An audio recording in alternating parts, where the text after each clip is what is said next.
You're streaming now? I'm not sure. I don't know what's going on. Wait. I'm pretty sure you're streaming. Yeah, you're streaming. Yeah, you're on live. Oh, well, we're live. Okay, that's good. We're live?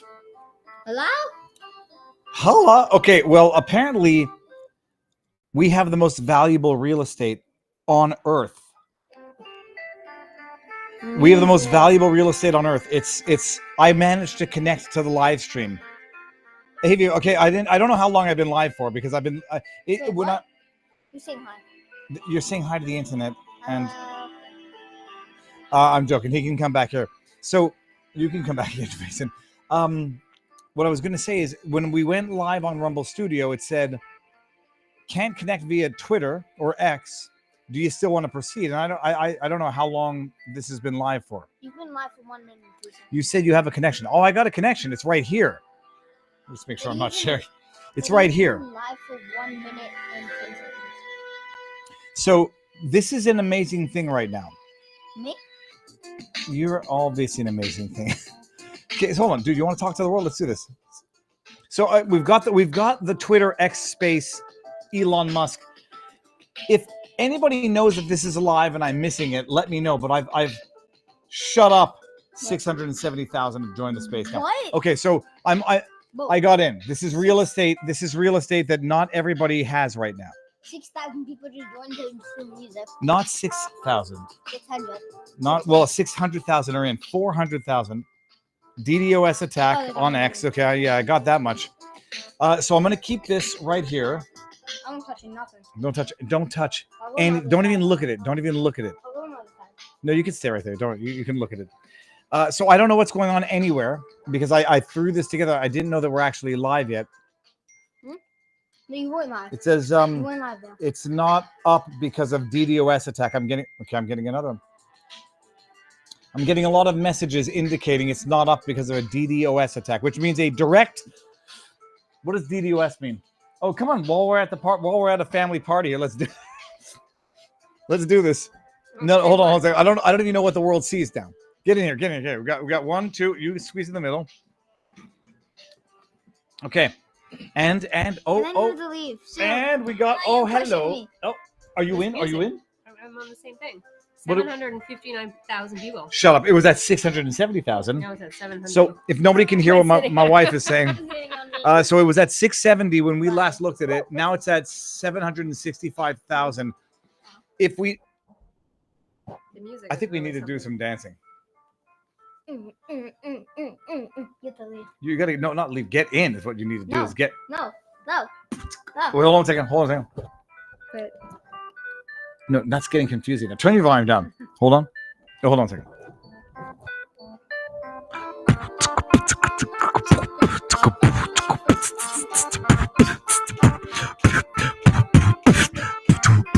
Okay. 789. This is ridiculous. So how now, many people are streaming? We're gonna get to 1 million, I think. well, what do we have to do? I have to switch How this. many people are on you? No, that doesn't matter right now. Hold on a Okay. second. Switch account. I don't know. I'll find out in a second. I'm going to go to this account. No, forget that. What I need to do right now. The music, do you think? What do you think chose the music? Elon Musk. Elon Musk, apparently he went to TD Bank Canada and said, what do you guys use when you're on hold? And TD Bank said, we use this. And he's like, oh, I love it. Hook me up with that. Oh, I need more of this. Hold on a second. Dashboard. No, hold on. Nobody's looking at this, right? Studio. Here, take this stuff. Don't. Oh, he's got crusties on the other side of his eye. Okay, so hold on. We're gonna while we figure this all out. What you want to do is shut up. Shut the front door. Shut up. Everyone shut up. So Donald, your mic is on.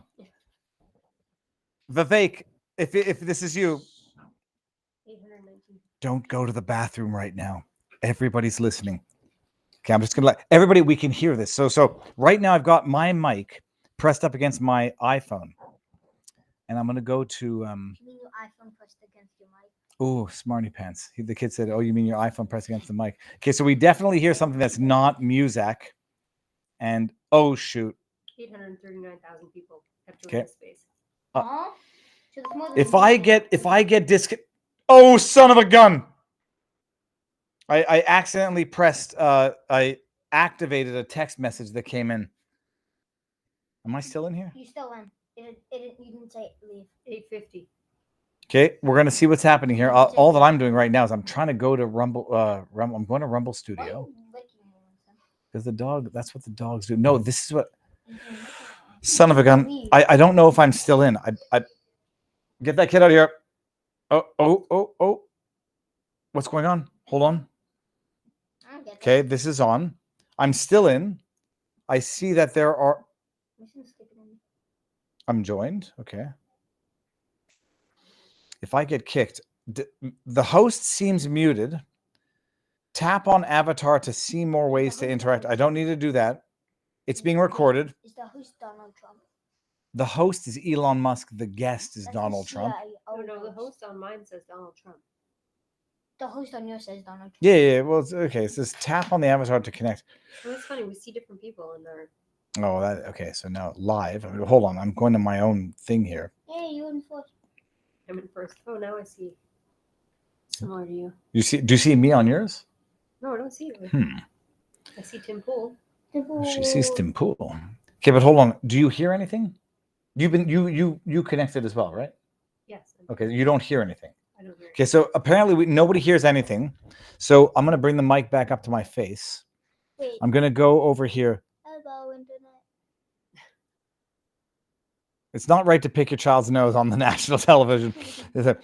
You said you have a connection. I do have a connection. The deep state attack. There's no question about that. I'm scrolling all the way down.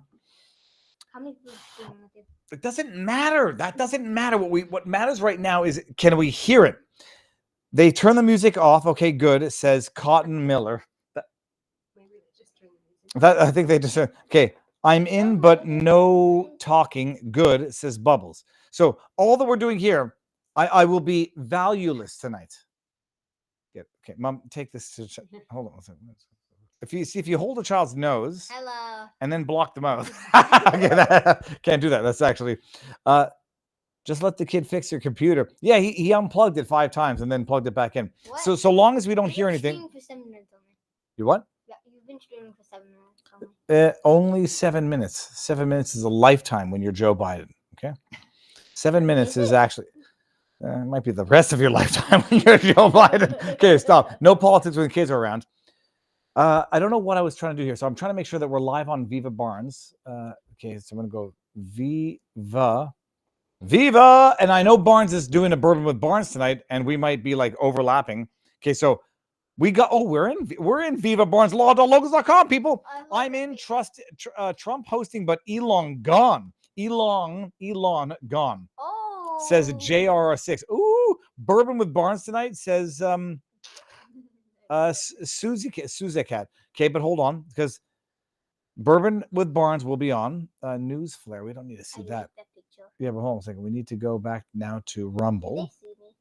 They see you. The fact that you don't see them, they still see you. This is what the world sees. Elon is back. Okay. Hit 1 million. Okay, so Elon is back as speaker. So hold on, just wait. I'm so nervous about touching my phone. Let me just. There you go. What if you touch and then press leave? Don't even joke like that. So we got Trump and we got Elon. And hold on, you know what? I'm just for the sake of it, I'm gonna request to be a speaker. Request this. If I get kicked for this, I will regret it. I'm in. I said I've sent a request to Donald Trump. Hold on one second. Let's bring this back. Okay, I've sent a request to Donald Trump to be a speaker. Trump know you? He does not. He does not know me. As much as I want to impress my child, there are people within the orbit who know me, but not Donald Trump. So there is no 893,000 listeners, says Lucy the dog. 893,000 listeners, and nobody's hearing anything because I'm going to do this. This is just like when the kids hear me with the earphones on. Okay, hold on. No, it's okay. It's okay. Shh. Oh, I have no kids. There's nobody here. Oh, crap, the kid's here.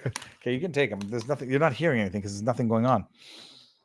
Okay, so anyway, what we've got right now is We've got the real estate because we're in. It took like multiple tries and it took multiple jokes about Elon. Have you tried unplugging it? Shit. Sorry. Shoot. Shoot. You said a bad word. Get out. Go to bed. What's going down? There's nothing in the headphones. Move. By the way, here Don't do it. Ethan's taking over the stream. you guys want to know how communism works? You take this and you plug it in here, and then they only hear what they say to themselves. Oh, you can go here. So, am I still on, or what's going on here? Thank you. I don't need this. Don't touch it. You want? Hello. Okay, just so you know, it's on the internet forever. I don't care. Okay, so anyways, bottom line, there's been apparently a massive DDoS attack on. You're looking up to see what the news is. Massive DDoS attack on Twitter. I'm not leaving either, but I do need to maybe. Oh, why'd you do that? Marion just gave up her real estate. Quiet. Hello, everyone. My apologies for the late start. Turn your phone off, We unfortunately had a massive distributed denial of service Get attack it, against our servers, and saturated all of our data lines. Like basically hundreds of gigabits. Can everybody hear of data this? were saturated. We think we've overcome most of that, and so it's now time to proceed. But as this massive attack illustrates, there's a lot of opposition to people just hearing what President Trump has to say, and but I'm honored to have this conversation. I want to emphasize it's Everybody can hear this loud and clear. Yes, and it's share really it. intended to just get a feel for what Donald Trump is just like in a conversation. It's hard to catch a vibe about someone if you just don't hear them talk in a normal way. And when there's an adversarial interview, like no one's themselves in an adversarial interview. So this is really aimed at kind of open-minded, independent voters who just trying to make up their mind. So you can understand like what is what is it just like to have a conversation? So honored to Donald, great to speak. We had a great conversation yesterday. As you mentioned yesterday, if we could just record that conversation. Elon's going to post it, jail would for have that been conversation. I hope we can have something like that today. Well, I think we will. I'm pretty sure we will. And congratulations, because I see you broke every record in the book with so many millions of people. And it's an honor. We view that as an honor. And then you do want silencing of certain voices. Usually those are voices that have something to say that are constructive, oftentimes constructive. And so we have to consider it an honor. But congratulations on breaking every record in the book tonight. Everybody can hear this? Great. You can hear this good, Thank right? you. Oh, loud and clear. Maybe we could start off with, the assassination attempt, which Yes. was an incredible thing. And I have to say They're not incredible in that way, but your actions after that assassination attempt were inspiring. You, instead of shying away from things, instead of ducking down, you were pumping your fist in the air and saying, fight, fight, fight. And I think that's, the president of the United States represents America. And I think that is America. That is strength under fire. And so that's, a big, part of the reason why I was excited to endorse you as the president of the United States for having another term here is that was just incredibly inspiring. But what was it like for you? Not pleasant. I have to be honest. Pleasant. I said there was blood. I had more blood. I didn't know I had that much blood. The doctors later told me that the ear is a place that is a very bloody place if you're going to get hit. But in this case, it was probably the best alternative you could even think about. Best alternative to the brain. Because it went at the right angle, and it was a hard hit. It was very, I guess you would say surreal, but it wasn't surreal. I was telling somebody you have instances like this, or like a lot less than this, where you feel it's a surreal situation. And I never felt that way. I knew immediately that it was a bullet. I knew immediately that it was at the ear. Yeah. And because it hit very hard, but hit the ear. And he knew he wasn't dead. And I also heard people shout, bullets, bullets, get down, because I moved down pretty nicely, pretty quickly. And we had bullets flying right over my head after I went down. So I'm glad I went down. The bigger miracle was that I was looking in the exact direction of the shooter. And so it hit me at an angle that was far less destructive than any other angle. So that was the miracle. That was divine for those intervention. people that don't believe in God. I think we got to all start thinking about that. You have to, I'm a believer now. I'm more of a believer, I think, and a lot of people have said that to me. A lot of great people have said that to me, actually. But it was amazing that I happened to be turned just at that perfect angle, and all because I put down a chart on immigration that showed that the numbers were so great. I love that chart even more maybe now. It's a sign. Maybe that's a sign. It's an immigration sign. You highlighted a serious issue, and at that moment, the bullet missed your, hit your ear, but missed your head. I mean, the amazing thing is that the sign, I said, bring down that sign on immigration, and it was literally about an eighth of a second where it would be good, and after that it was going to be a disaster, no matter which way you were facing. But it just had that perfect angle, which was exactly at this shooter. Very sad situation. Such a sad situation. As you know, we lost somebody that was great, Corey, a firefighter, a great gentleman, a great trumper. He was just a fantastic family and a fantastic man. And a friend of mine came up, Elon, and said, I'd like to give the family some kind of help. And I said, that's great. He said, do you mind? I said, I don't mind at all. And he wrote out a check for $1 million, gave it to the wife. And, she said, this is really nice, but I'd rather have my husband back, which is a nice thing for somebody to say, to be honest. She's great. The family is great. And we raised a lot of money for them and for two other gentlemen are unbelievable people also. They were hit really badly. They thought they were not going to make it, and they did. The doctors in the Butler area, I tell you, they were incredible. They saved the two, and they were really hit tough, both of them, equally.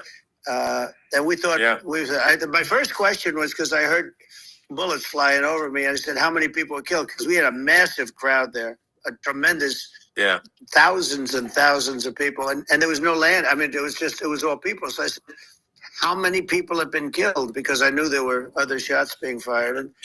And they said, we don't know yet, but some people have been badly hurt. This happens. And I have to give the Secret Service sniper, they call him, or sharpshooter, but sniper, because he didn't know there was a problem. He's an extraordinary shot, obviously, and he didn't know there was a problem. And he was able to pick it all out within 5 seconds.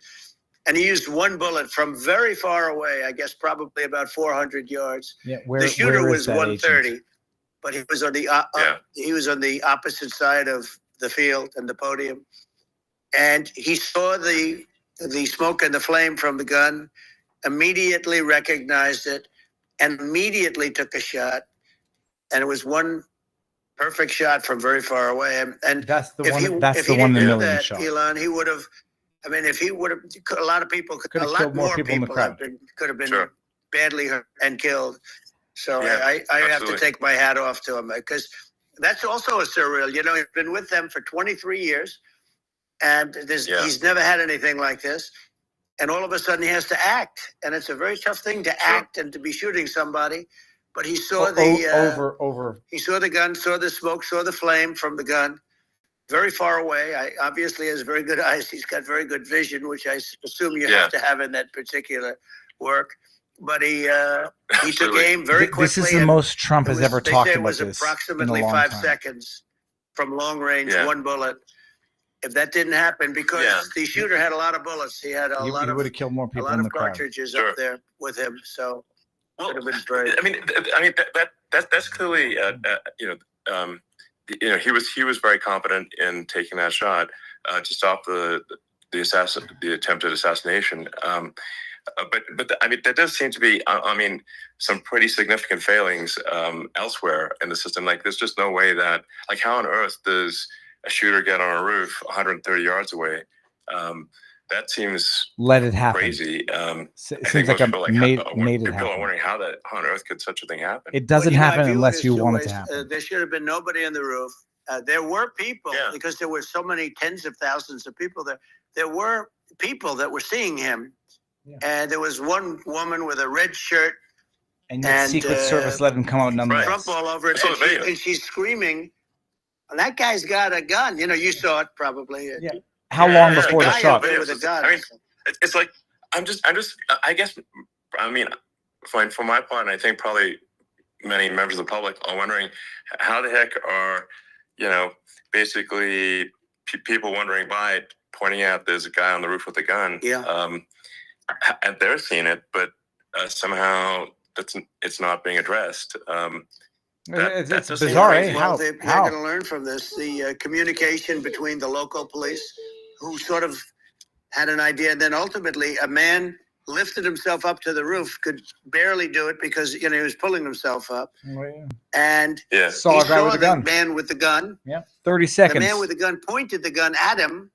He thought he was probably going to get shot, but he was like pulling himself up, and because of that, he couldn't get to his gun, and he fell down. Actually, very badly hurt his His leg, his ankle. He hurt very 30 badly, seconds. but he 30 fell down. seconds before, and he nobody did nothing. From what I understand, he did say there's a guy up there with a gun. He did. We saw the video. And the shooting started very quickly after that. I think 30 seconds. It forced the shooter to go maybe quicker. He was supposed to be a very good shot. Yeah. My sons, Don and Eric, they can't believe what happened, but they said from 130 yards, a bad shot would hit that target almost every time. They said it's like in golf, sinking a 2-foot putt. Yeah, it's not a tough shot. It's not a long shot. The Secret Service person had the long shot. He had triple the distance. Over the roof. So it was a terrible thing. Look, it was a setup. It was a setup. Hard. I have to say this about the Secret Service. When I went down, and I went down based on, I think they're screaming, but other people also, because people saw this happen. This is you very had so interesting many right now. people. One of the miracles was that nobody ran. I mean, if a gun goes off, the crowd control people showed us this. When guns go off, and it does happen in stadiums. He went down because of the match or screaming, not some because kind of a Secret match. Service told him. Everybody flees. They call it a stampede, like cattle. But everybody, and a lot of people get killed with those stampedes. We had more people than you'd have at, some of these matches or these games, and nobody left. You had a small group behind us in the grandstand, and that was full as it was taking place. And normally they'd be running. They didn't leave. They saw that I was hurt. They saw a lot of blood, and they saw that I went down.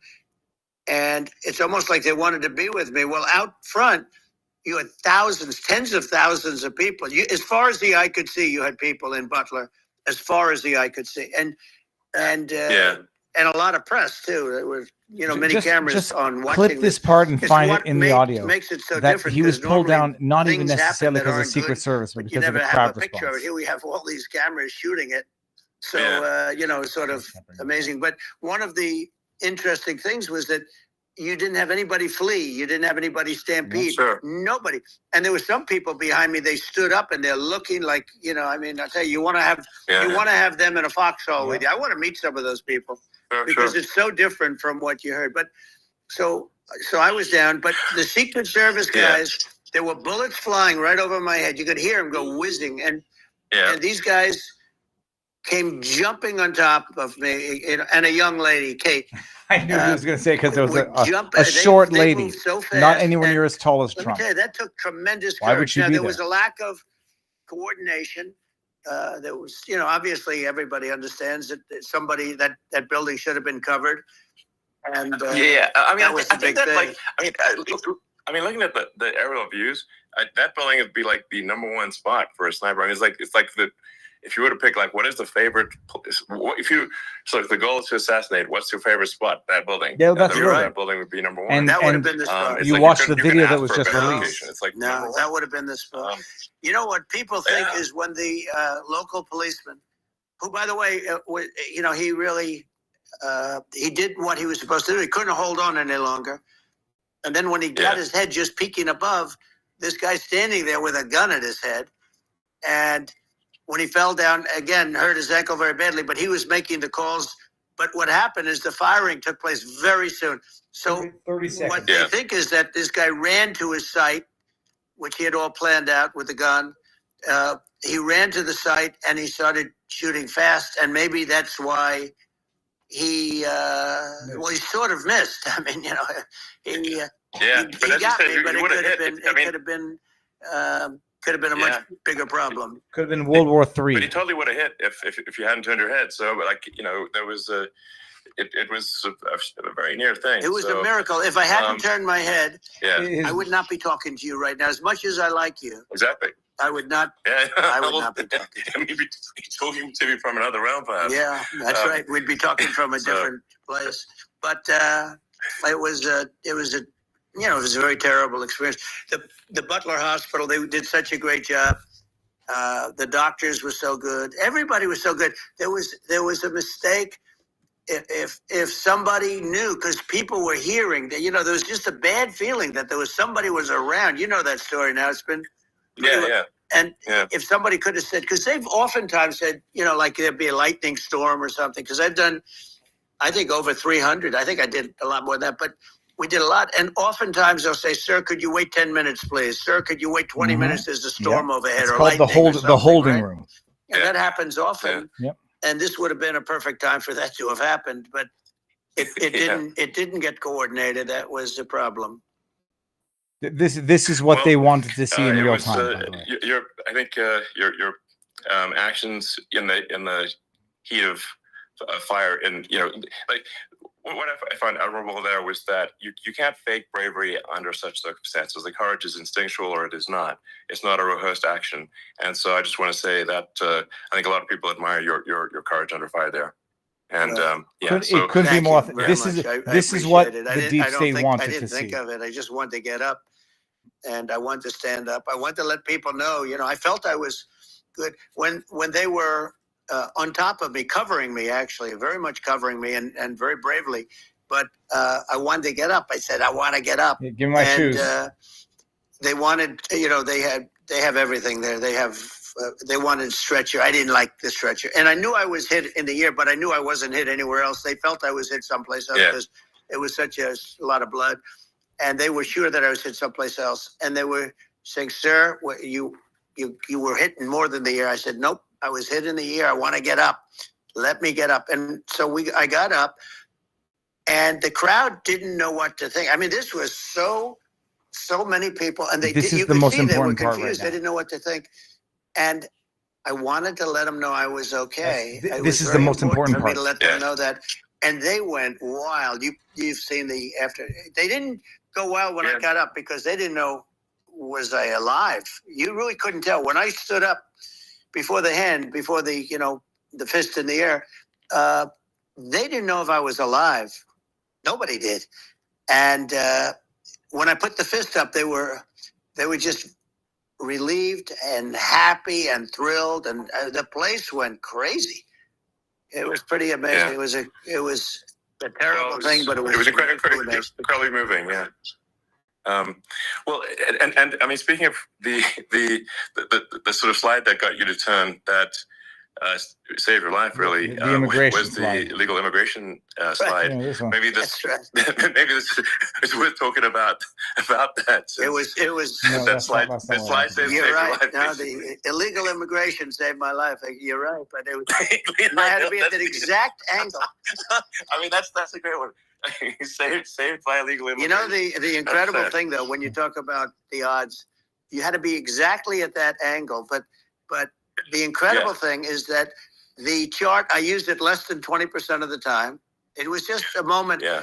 It's always on my left, never my right. And it's always at the end of the speech.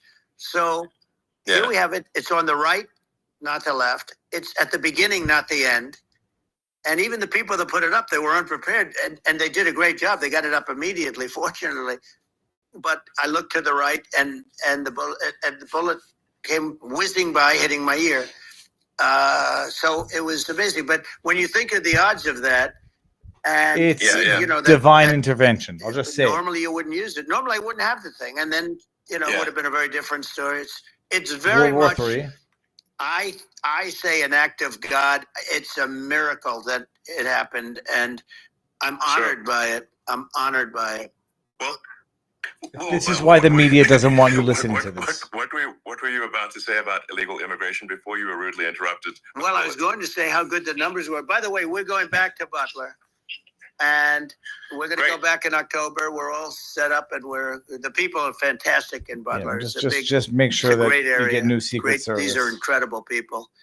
Like the three that, in the case of Corey, killed, and the other two, the families are. I got to know them a little bit, and the families are great. But we're going back to Butler, and I think I'll probably start by saying, as I was saying. Prior to being so horribly interrupted, but so horribly interrupted by an assassination attempt. But the chart. Some people have no manners. Elon, the chart was just a chart that, in my last week, we had the best illegal immigration numbers, meaning stopping. It was at the lowest. You've seen the chart; it's become quite a famous chart. But that was the lowest point ever recorded. It was a really. I mean, I was very proud of those numbers. And then you see what happened with these people, Kamala and Joe. You see what happened. They just let it go. I had remain in Mexico policies. I had all these different policies that was so good.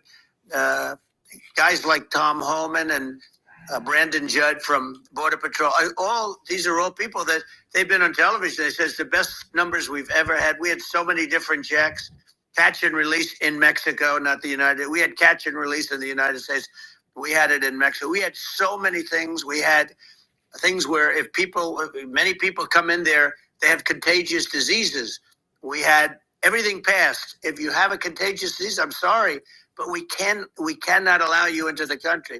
So we were setting literally records, and all I was doing is showing that, and I use it sometimes, and. In this case, I'm glad I used it. I can tell you that. But they were fantastic numbers. But I'm going to sleep with that chart always. I'll be sleeping with that chart. How many? That chart 1.1 million on Twitter. For a lot of reasons. How many else on ancillary platforms? Would it be accurate to say that you're supportive of legal immigration, but we also need to shut down illegal immigration and especially unvetted illegal immigration, because and that's not the same as saying that everyone who's an illegal immigrant is bad. In fact, I think most people who are illegal immigrants are actually good, but you can't tell the difference unless there's a solid vetting of who comes across the border. Does that actually represent your position? I say it very simply. They have to come in legally. They have to be checked. Yeah. Because look, Kamala was the border czar. Now she's denying it. Everything that I do, she's Axios called her the border czar. Axios. We're going to be strong. Well, she doesn't have to say it. She could close it up right now. They could do things right now. It's horrible. No tax on tips, and all of a sudden she's making a speech and there will be no tax on tips. I said that months ago. And by the way, they had just the opposite. They had not only tax on tips, but they hired 88,000 IRS agents. And many of them were to go after tips. Get waitresses and caddies and all of this. Should let you listen. Tips. They have a policy. They had a policy that they were really going to go after you, and we're really harassing people horribly. Your tips. And then all of a sudden, for politics, she says, she comes out with steals your policy, Trump. I think it's terrible, and I think it's also hitting them very hard. These people are fake. Now they're also saying they did a good job on the border. We had the worst numbers in the history of the world, not of our country. There's never been a country in history that has had a catastrophe like this. We've had. I believe Rome did. If I may just go back. You hear 12 million, 13. I believe it's over 20 million people came into our country. Many coming from jails, from prisons, from mental institutions, or a bigger version of that is insane asylums, and many are terrorists. And I'll tell you what, they're coming not just from South America, they're coming from Africa, they're coming from all over the world. They're coming from Asia, they're coming from the Middle East, they're coming from countries that are stupidly and horribly bombing Israel October 7th. They're coming from all over the world. And you know, you look at, it's so sad, October 7th, because it should have never happened. Yeah. It's so sad when you look at Ukraine. It should have never happened. We have a defective government. These are defective people, and they're not people that should be running it. But where you see it the best is the border, because you have millions of people coming in a month. And then she gets up and she tries to pretend like they're going to fact check on that. Millions a month. 3.5 years. Nope. And by the way, they have another 5 months that they can do something, but they won't do anything. It's all talk. She's incompetent, and he's Trump incompetent. is politicizing and frankly, it, not I think them. that she's more incompetent than he is, and that's saying something because he's not too good. No, she's incompetent. He's just senile. He was competent. It is essential to have a secure border. I mean, you're really not a country unless you have a secure border, and secure elections too. You know, absolutely secure elections, and so it's just essential to have a real border, or we can't function as a country. Talk a little and quieter. our services, our essential services are being overwhelmed in a lot of cities. But as we were talking about earlier, I think having a legal immigration process that is smooth and efficient and done well. And I, speaking as someone who is a legal immigrant, I think that like one way to think of it is, who do you want on your team? Who do you want on Team America? And I think we want to just say, okay, we want to let in people who are gonna, be great contributors to our society and to our economy, and and who do you want on the team? And it's not to say that, like in my opinion, actually, I'd say like probably most of the illegal immigrants actually are actually good, hardworking people. That's my opinion. But some are not. And you just have this sort of adverse selection process where, if somebody's, if somebody's like, has a career in theft or robbery, I don't understand what's taken them so long to get here, because we're in such a target-rich environment. I mean, why aren't more people who have a career in, bad things coming here sooner? Because it's a piece of cake to go rob, houses in LA or New York, compared to other parts of the world. And in a lot of places in America, if you try to stop the person who's robbing you, you'll be arrested. It's right. I mean, what's happening with crime, and our police are so good, but they're not allowed to do their job. But I have to tell you, Elon, I hate to say it because it's such a downer to say it. I hate to say it. I hate it. But you have a lot of people that just shouldn't be. I think it's a much bigger number than you think. They're allowing, allowing people from their jails. And if you were running one of these countries where they're coming from, you would have had all of them. As an example, Venezuela, their crime is down 72%. They're taking their drug dealers. They're taking, frankly, their prisoners. They're emptying out their prisons.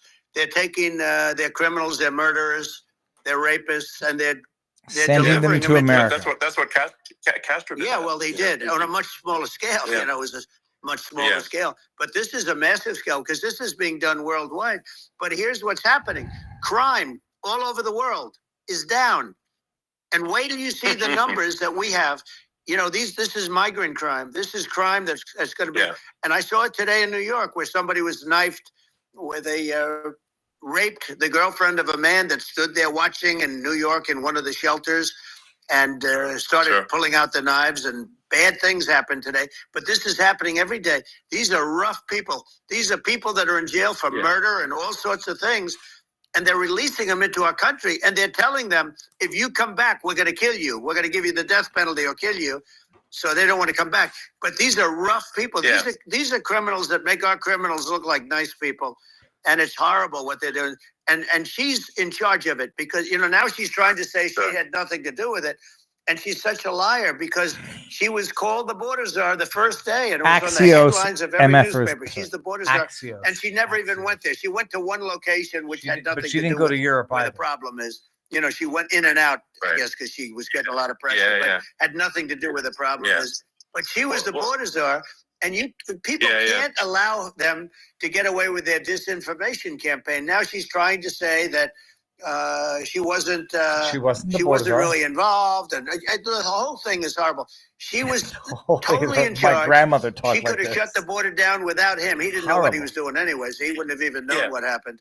You could shut the border down; he Yeah. wouldn't even know the difference. But the fact is that she was border czar. But if you don't have to call her Yes. that, the fact is you could just She call was her. in charge she was of the in border. charge of the border, and the border was the worst Right. ever. Trump is copying It's them. simply not working. No, it's I mean, horrible. Whether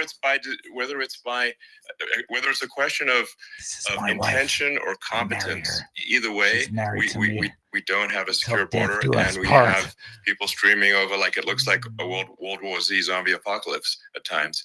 And sometimes you got to sort of wonder, like, is it real or not? So because you see things, you're like, is it real?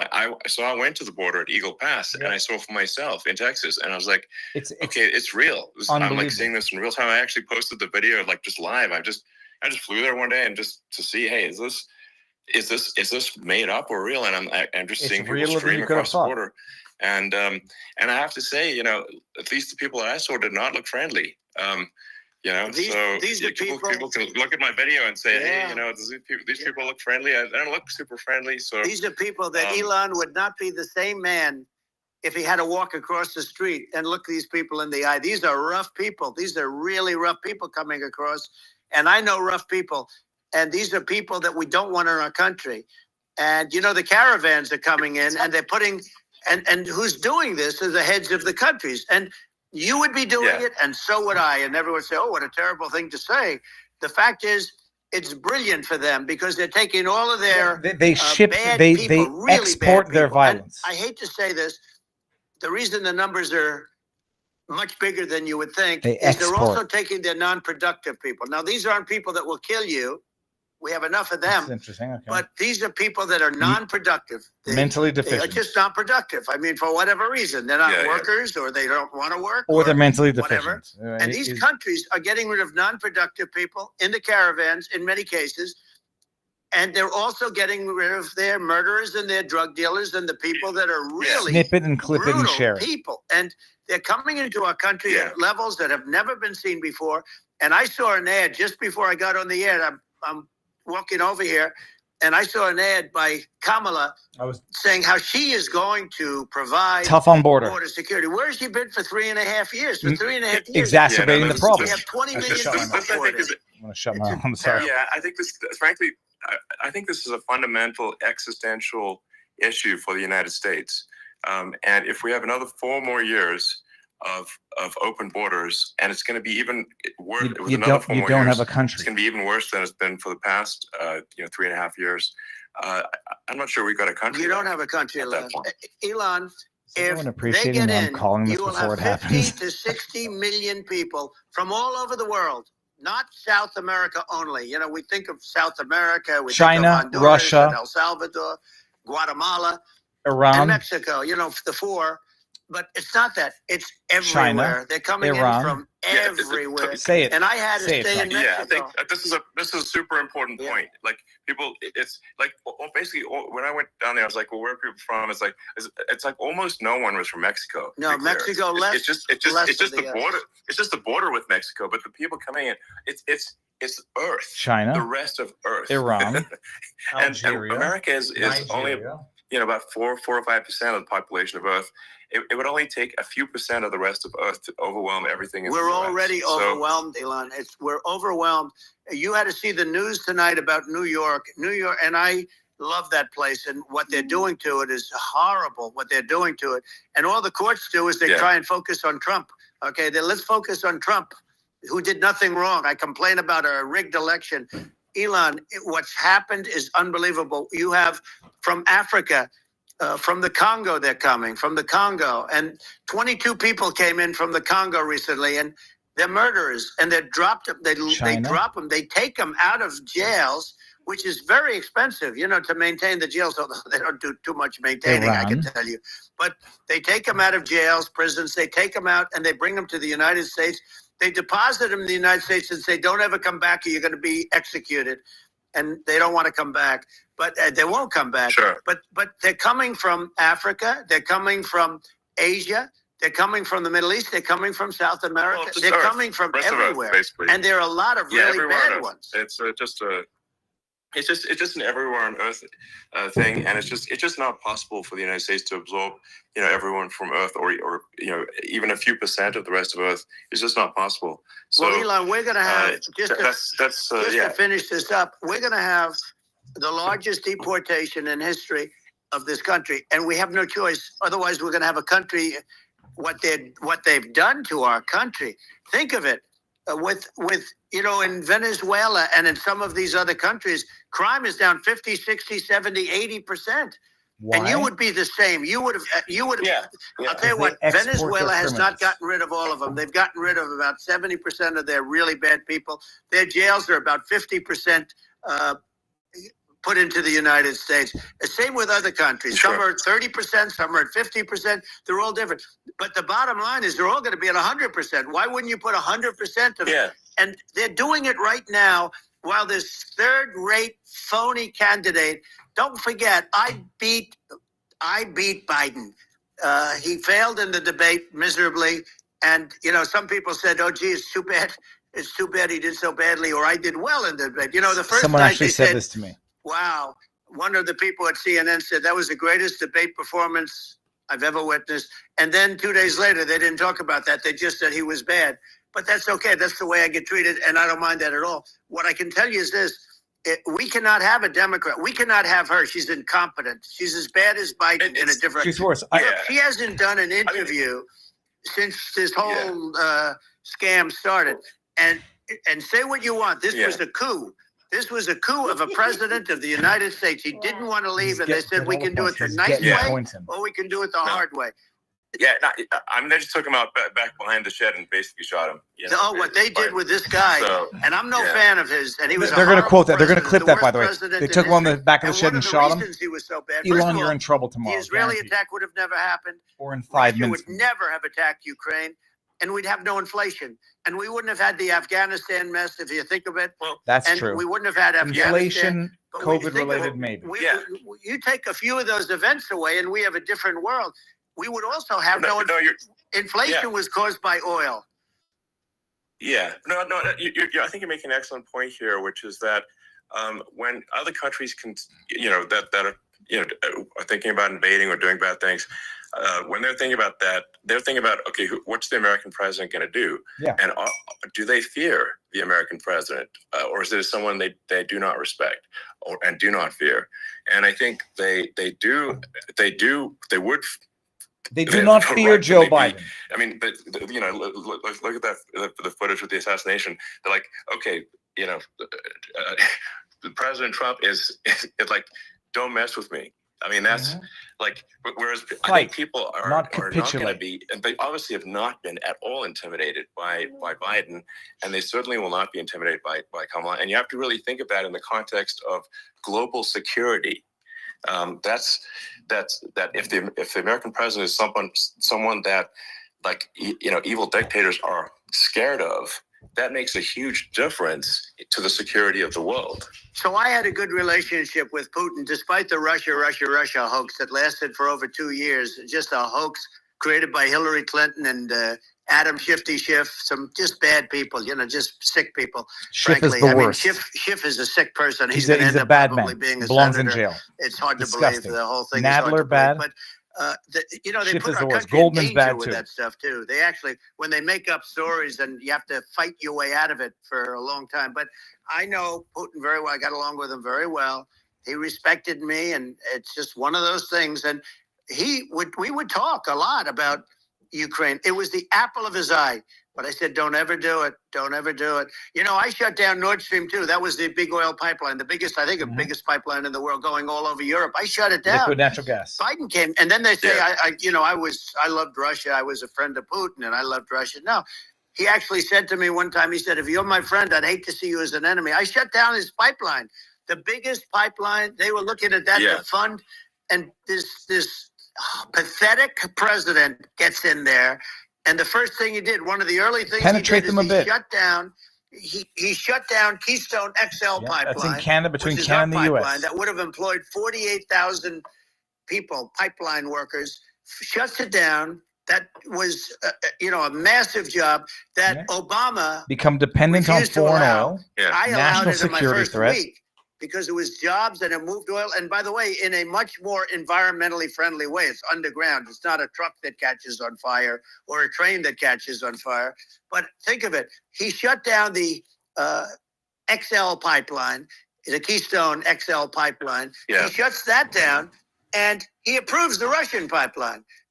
Yeah, it doesn't make any sense. And Like then it's goes and begs for oil from Venezuela and Saudi Arabia. But I mean, I think it's just worth emphasizing, to listeners, that the immense importance of whether the United States president is intimidating or not intimidating, and how much that matters to global security, because there's some real tough characters out there, and if they don't think the American president is tough, they will do what they want to do. I know everyone. Friends and enemies.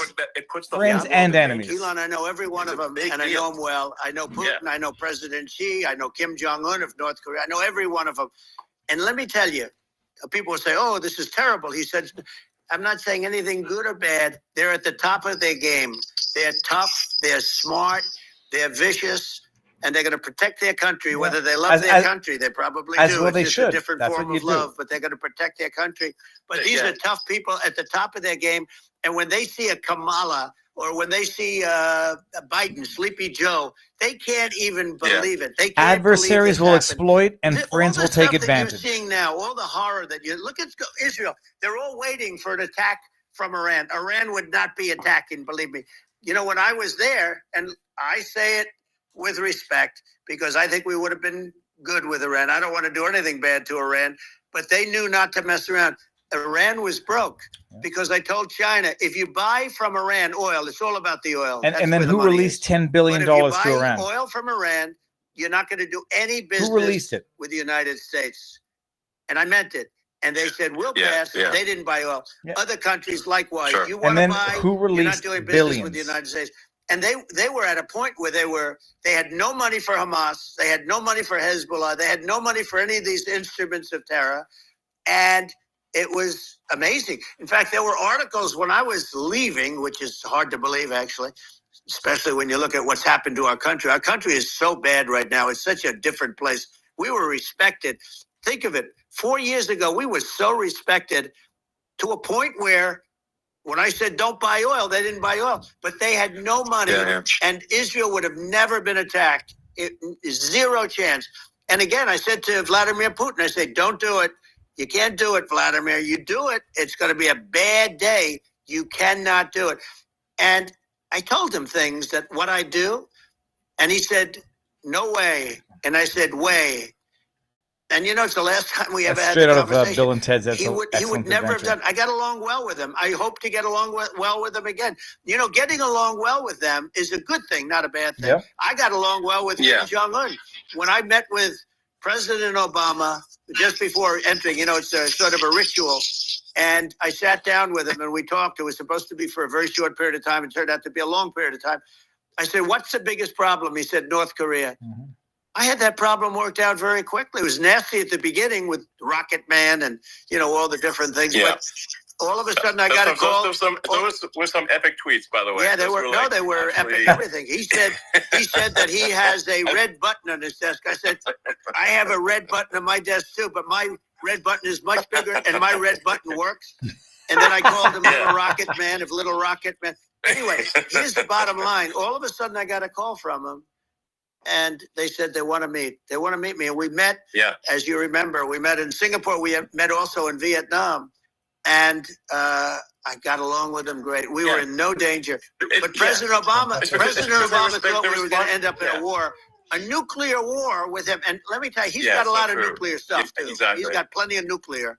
He can do plenty of damage. Yes. I mean, it's because I mean, people like Kim Jong Un, they respond to strength, not weakness. Well, And he and I had a good relationship. Remember I met him and we walked onto his land. Nobody ever walked onto his land before. I walked. Freaking Trump went to North Korea. Bring up Cool. Secret Service again. I wouldn't say amazing. they were thrilled when I did that. I walked onto his land. 1.2 million in the space. it It says amazing. It was an amazing period, but we were not in danger with him because of me. I always say that we have enemies on the outside and we have enemies on the inside. We have some really bad people in our government and people that are controlling of the people. I mean, I'd mention names, but I really don't want to give them Name credit. it. Do it, Trump. We have some really bad, and I say they're more dangerous than Russia and China. If you have a smart president, a president that gets it, we are not in danger from those countries because they need us and they need our help. I mean, we forced Obama, if you think about it, Obama and Biden, and Bush to a certain extent, in all fairness, forced Russia and China together. And if you're a history student, the first thing you learn is you cannot let Russia and China align. But then they also got Iran. If you take a look, Iran, and they have North Korea. Yep. That's it's the quadrifecta. In the old days, you had the axis of evil. Here we have a modern day axis of evil.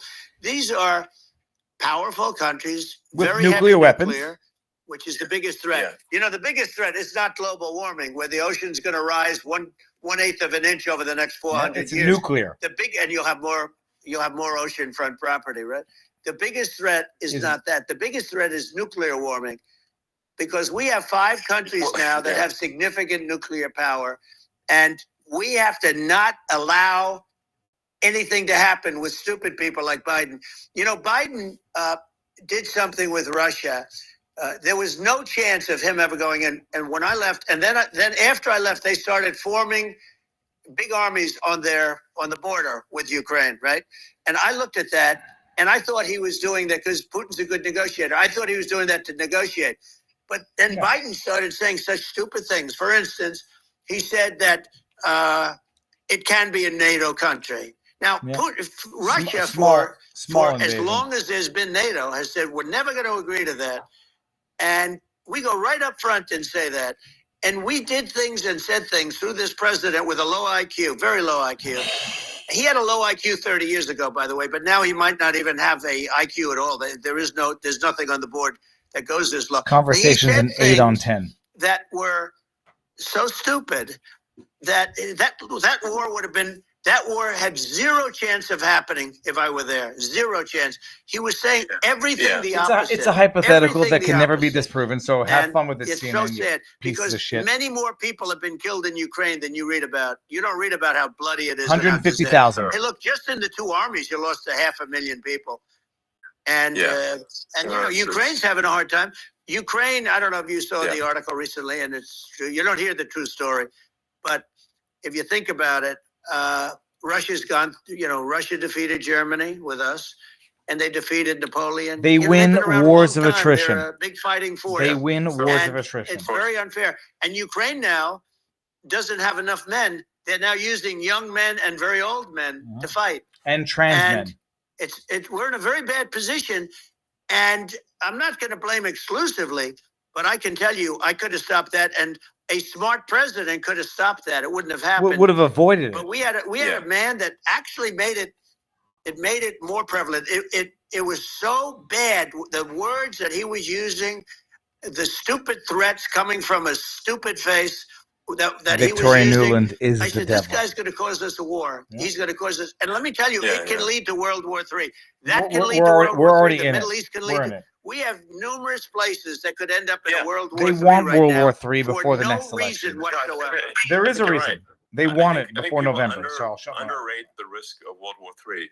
And it's just, when you're looking at the risk of global thermonuclear warfare, it's game over for humanity. And, it's something that people have, I think, after the end of the Cold War, people have become complacent about, but they actually have forgotten that there are currently a lot of nuclear missiles. 1,000 per country. That have targeting parameters for the United States from 100%. other countries. And one of the things we're going to do is we're going to build an Iron Dome over us. Israel has it. We're going to have the best Iron Dome in the world. We need it, and we're going to make it all in the United States. But we're going to have protection, because it just takes one maniac to start something. We're going to have protection. One dirty bomb in why Europe. shouldn't we have an Iron Dome? Israel has one. Some other Good places point. have Who's one funding the nobody one that even knows Israel about, has? frankly. Trump. But Israel has it. We're going to have an Iron Dome. But with all of that being said, to me that's so important, the most important. But with all of that being said, the election's coming up, and the people want to hear about the economy and the fact that they can't buy groceries because they don't have enough money to buy groceries. The inflation has killed them. Food prices are up 50, 60, even 100% in some cases. Mm-hmm. And this stupid administration allowed this to happen, and it's a shame.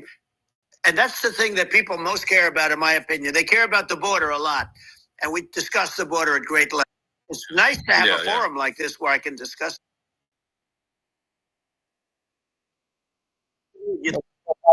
Neither could Kamala. They would take a pass on you. They could not. So they don't need Elon. They don't need Elon screaming out quick. It's pretty sad when you think that somebody that does this for a living can't answer a question or is afraid to do an interview. And in her case, with a very friendly interview, she's got all friendly interviewers. It's pretty sad. Yes, absolutely. But the big thing now is the economy, Elon. Yeah. And as much as I view nuclear as the single most important thing, but a lot of people don't understand that. But it doesn't have to.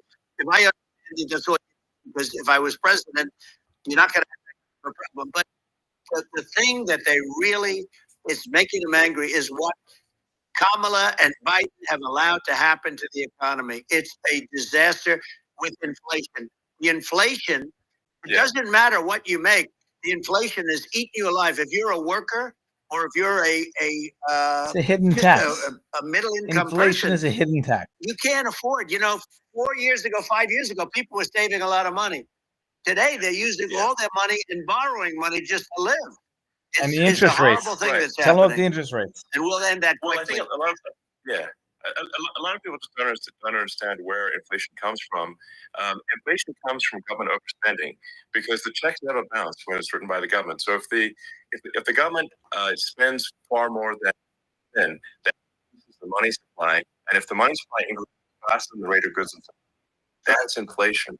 So really, we need to reduce our government spending, and we need to re-examine. I think we need like a government commission to say, like, hey, where are we spending money that's sensible? Where is it nonsensical? Who's gonna and cover that government efficiency we're commission? currently adding, I think, $1 trillion to the deficit every 100 days. That's right.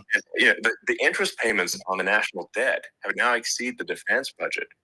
It's on the order of $1 trillion. It's interest. And it keeps growing. I rebuilt our military, largely rebuilt our military, did a great job on it, which was so important. We had jets, we had fighters that were, and bombers that were 70 years old. We did a great job on that. Then we gave 85 billion of it back to Afghanistan, if you can believe it. We gave them 85 billion.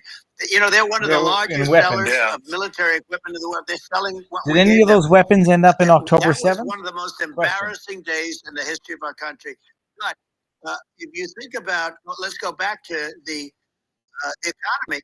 We have to bring energy prices down. Energy started at the price of gasoline. Now, your cars don't require too much gasoline, so you have a good, and you do make a great product. I have to say, I have to be honest with you. That doesn't mean everybody should have an electric car, but but your product is incredible. But the gasoline, Elon, is the cost of energy. Not only gasoline, it's the cost of heating your house and cooling your house. That has to come down.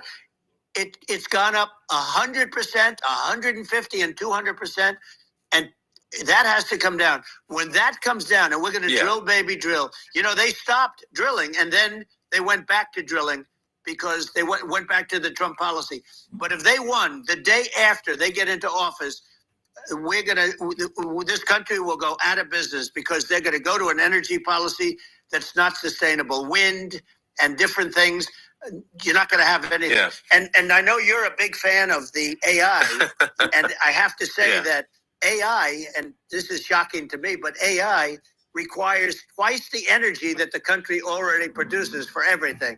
So you're going to have to build. We're going to have to build a lot of energy if our country will be competitive with China, because that's our primary competitor for this on the AI.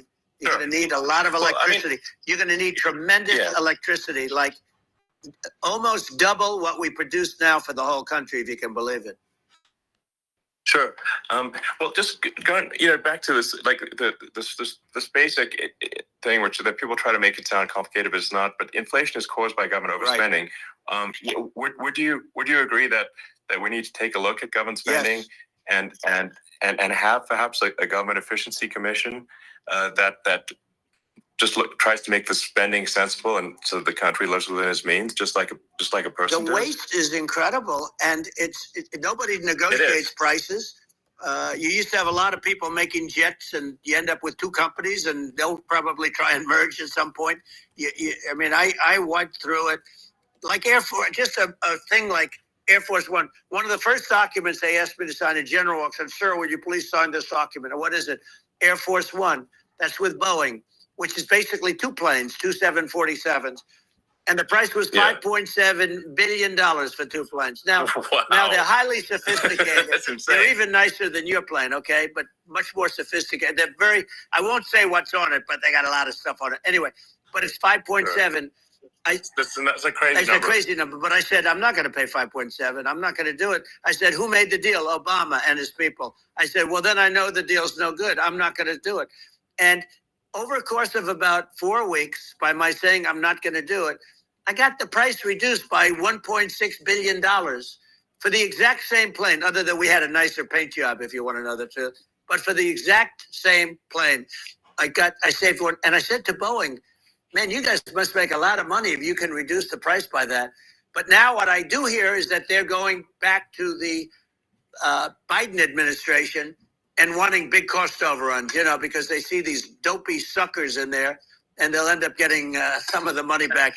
But I shaved it by $1.6 billion for the exact same plane. And you can now take that and multiply that out times thousands of other items. Multiply it by the numbers are astronomical. Yeah. I agree with you. Well, I think it would be great to just have a government efficiency commission that takes a look at these things and just ensures that the taxpayer money, the taxpayers' hard-earned money, is spent in a good way. And I'd be happy to help out on such a commission. I'd love if it were formed. Well, you're the greatest cutter. I mean, I look at what you do. You walk in and you just say, you want to quit? They go on strike. I won't mention the name of the company, but they go on strike, and you say, that's okay, you're all gone. You're all gone. So every one of you is gone, and you are the greatest. You would be very good. Oh, you would love it. But, if you look at Argentina. Well, I'd be happy to help by the out. way, congratulations. Yeah. I just looked at the number of people that are listening to you and I chat. We'll call it a chat. But congratulations. This is very good. I mean, it's great. And you're an interesting character. The new head of a place called Argentina, and he's a big, he's great. And he's a big MAGA fan, that he ran on MAGA. And he took it to an extreme, too. He ran on MAGA, and I hear he's doing really a terrific job. It's called Make Argentina Great Again. It worked out perfectly. He came in, he bought a lot of hats, he brought over, but he's doing a big job. He really cut. And I'm hearing they're starting to do pretty well. Inflation's getting down. They had like 2,000%. Exactly. They had inflation like not normal inflation. They had the real deal. But we're going to have that pretty soon. I think we have the worst inflation we've had in 100 years. They say it's 48 years. I don't believe it. I think we have the worst. They don't include a lot of the items that should be included. Yeah. Well, it's just from government overspending and not spending taxpayer money effectively, and having just like so many departments you can't even name them all. And what Milei is doing is he's cutting government spending. He's simplifying things. He's putting in regulations that make sense, and Argentina overnight is experiencing a giant improvement in prosperity. But it's also a lesson for the United States, which is that Argentina used to be one of the most prosperous countries in the world. in the like in the 30s, 40s, and because of bad government policy, it ruined the country. And if you take Venezuela, for example, Venezuela should be incredibly prosperous. They have phenomenal reserves of everything, oil, everything, and it should be prosperous. But if the government's wrong, it impoverishes the people. And so I think we should not be complacent in the United States and thinking that and taking our prosperity for granted, because if with bad government policy, we can run the country into the ground. And that's just something people should bear in mind. Don't take prosperity for granted. Well, think of education. So we're ranked at the bottom of every list of the top 40. We're ranked number 40, number 38. Norway, Switzerland, Sweden, different countries are ranked good. Actually, China's pretty close to the top. They're a top 6 or 7. But we're ranked at the bottom, almost at the bottom, 38, 39, 40. In other words, horrible. And yet we spend more per pupil than any other country in the world. So we spend more. And what I'm going to do, one of the first acts, and this is where I need an Elon Musk. I need somebody that has a lot of strength and courage and smarts. I want to close up Department of Education, move education back to the states, where states like Iowa, where states like Idaho, not every state will do great, because states that basically aren't doing good now. You look at Gavin Newsom, the governor of California. He's terrible. He does a terrible job. So he's not going to do great with education. But of the 50, I would bet that 35 would do great, and 15 of them, or 20 of them, will be as good as Norway. Norway is considered great. You can name them. I mean, they're so good. Some of these countries are so good. But if you go into some of these really well-run states, we have states that don't know what debt is. We have states that have low taxes, no debt, everybody working. They're really well-run. Sure. And maybe they have certain advantages in terms of location, in terms of, the land or the sun and the water and the whole thing. There are a lot of advantages that some people have. But if you moved education back to the 50, you'll have some that won't do well. But they'll actually be forced to do better, because it'll be a pretty bad situation. But if you think about it, you'll have some of these states. I'll bet you'd have 30, 35 states. It'll be much better. And you know what it'll cost? Less than half what it is in Washington. And these people don't care about the students in these, faraway states. And it'd be unbelievable. Yeah. I think you're making a good point in that if the states have to if each state has to compete against other states, then people will naturally move to states where it's better. Well, like California, just don't import your stupid policies that you fled from. Badly run state. I could go through. I got so many friends that are in those states, even if they're Democrats. I hate to mention certain states, but Illinois is badly run with Pritzker. He's a real loser. But some of these places are just badly run. But it's almost going to force them to run better, and they won't do it good initially. But you're not going to do worse than you're doing right now. And I would say that the cost, you would cut your cost by 50 or 60%. And you'd have a little monitor. You want to make sure they're teaching English, as an example. Give us a little English, right? Sure. Right? Yeah. No, but I mean, to what? I mean, some of these governors are doing so badly. I mean, they got so many people moving out of their state. They should get U-Haul Salesman of the Year award because they're driving so much U-Haul. It's actually amazing. It's just people moving out. Isn't it amazing to you as a businessman that they can even survive? Like Illinois. So many people are leaving, and you wonder, how do they survive? I mean, how do they survive? I saw where you left California and you moved to Texas. Texas does a great job. But, I mean, I just wonder, how do these states survive? Tax. When big businesses, a big oil company just left California, as you know, and they moved to Texas. How do these big states survive when they lose so many businesses? And their taxes are already really high. Their taxes are among the highest taxes. You almost wonder, how do they continue on? And in many cases, the governors don't do a good job, and they're crime-ridden places. You wonder, how do they continue to just go on? It's not a good situation. I mean, I think the only thing that's going to force some of these states to change is if they risk bankruptcy and they're not getting bailed out by the federal government. Yeah, Right. that's a big if. That's the only thing that's going to get them to change. You remember the area in California where they had that, where I guess somebody had sticky fingers and they stole a lot of money, and they went into a form of chapter, and it was very nasty for a period of time. But now it's probably the most popular place in all of California. So at some point, something like that may have to happen. But the problem is you can't penalize people that loan money to the state when you have incompetent people like a Pritzker. Look, the family didn't want him in the family business, and then he ends up being governor of Illinois. So what is he going to be? Is he going to be a great governor?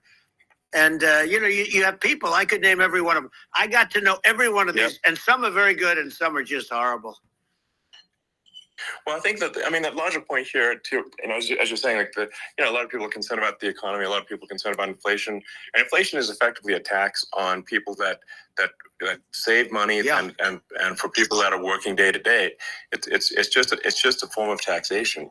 And if we can solve the government spending problem, we'll solve the inflation problem, which means people will have a better standard of living, and that's a really big deal. Well, the people that got hurt worst are the people that did it the way they were taught to do it all through, their younger life and their young life and their whole life. The people that saved money and then they got no interest on their money and inflation destroyed them. And frankly, they were almost better off if they didn't do anything like that. I mean, those people have been absolutely decimated, and we're going to bring those people back and help those people. We've got to get the prices down.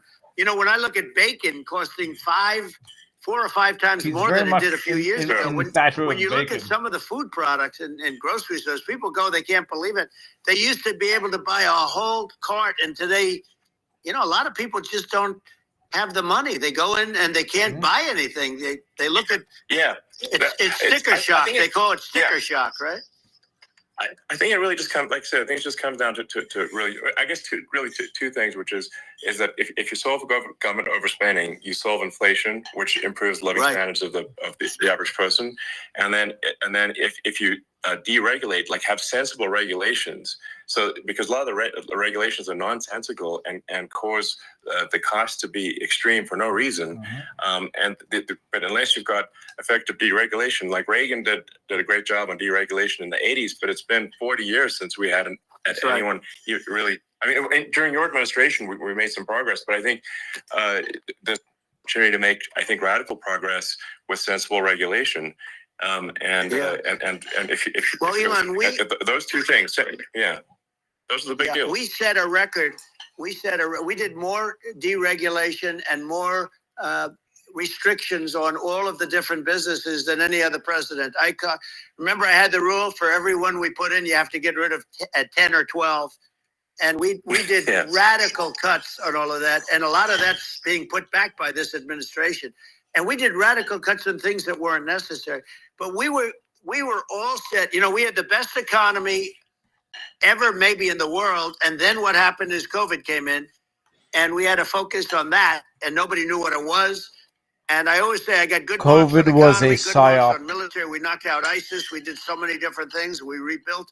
But, and then COVID. I never got the credit that we really deserved on what we did with COVID. We never got the credit. But had that not happened, a gift from China, from Wuhan, came in from Wuhan, the Wuhan It wasn't a gift from China. I always said it, and it turned out to be right. But had that not happened, we were set to start reducing debt. We were going to reduce taxes further. I gave the largest tax cuts, and we were going to reduce taxes still further for middle-income people, not only businesses. But we did it for businesses because they're the ones that's why we had the great job numbers. But we were set to really start reducing debt.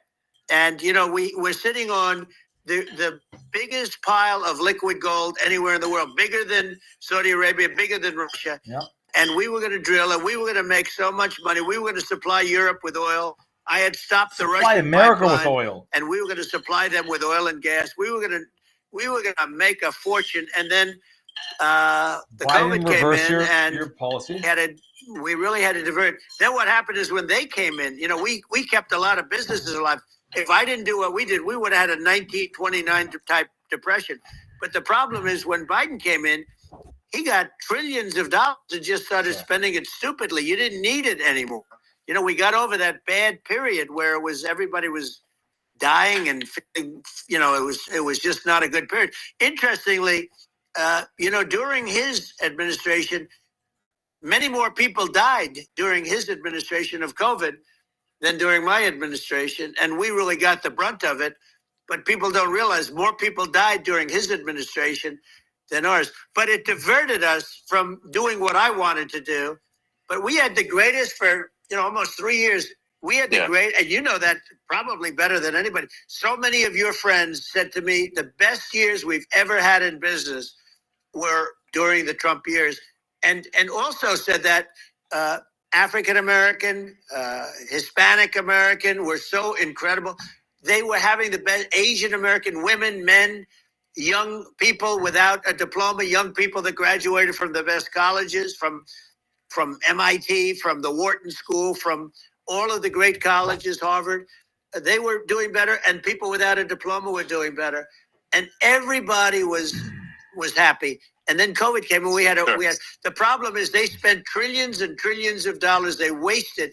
They shouldn't have taken any money, and we wouldn't be having inflation right now, which is killing our country. Yeah, absolutely. I mean, I should probably say something about, like, you know, maybe my views on, you know, climate change and oil and gas, because I mean, I think it's probably different from what most people would assume, because my views are actually pretty, I think, moderate in this regard, which is that I don't think we should vilify the oil and gas industry and the people that have worked very hard in those industries to provide the necessary energy to support the economy. And if we were to stop using oil and gas right now, we would all be starving and the economy would collapse.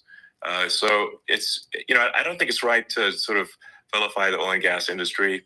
And I, you know, the world has a certain demand for oil and gas, and it's probably better if the United States provides that than Saudi Arabia or Venezuela. And it would help with prosperity in the U.S.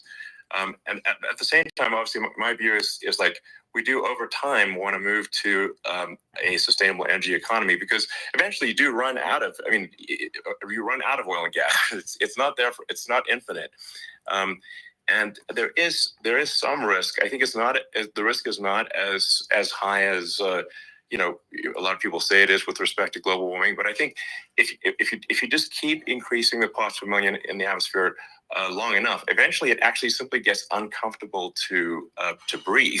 People don't realize this. If you go past 1,000 parts per million of CO2, you start getting headaches and nausea.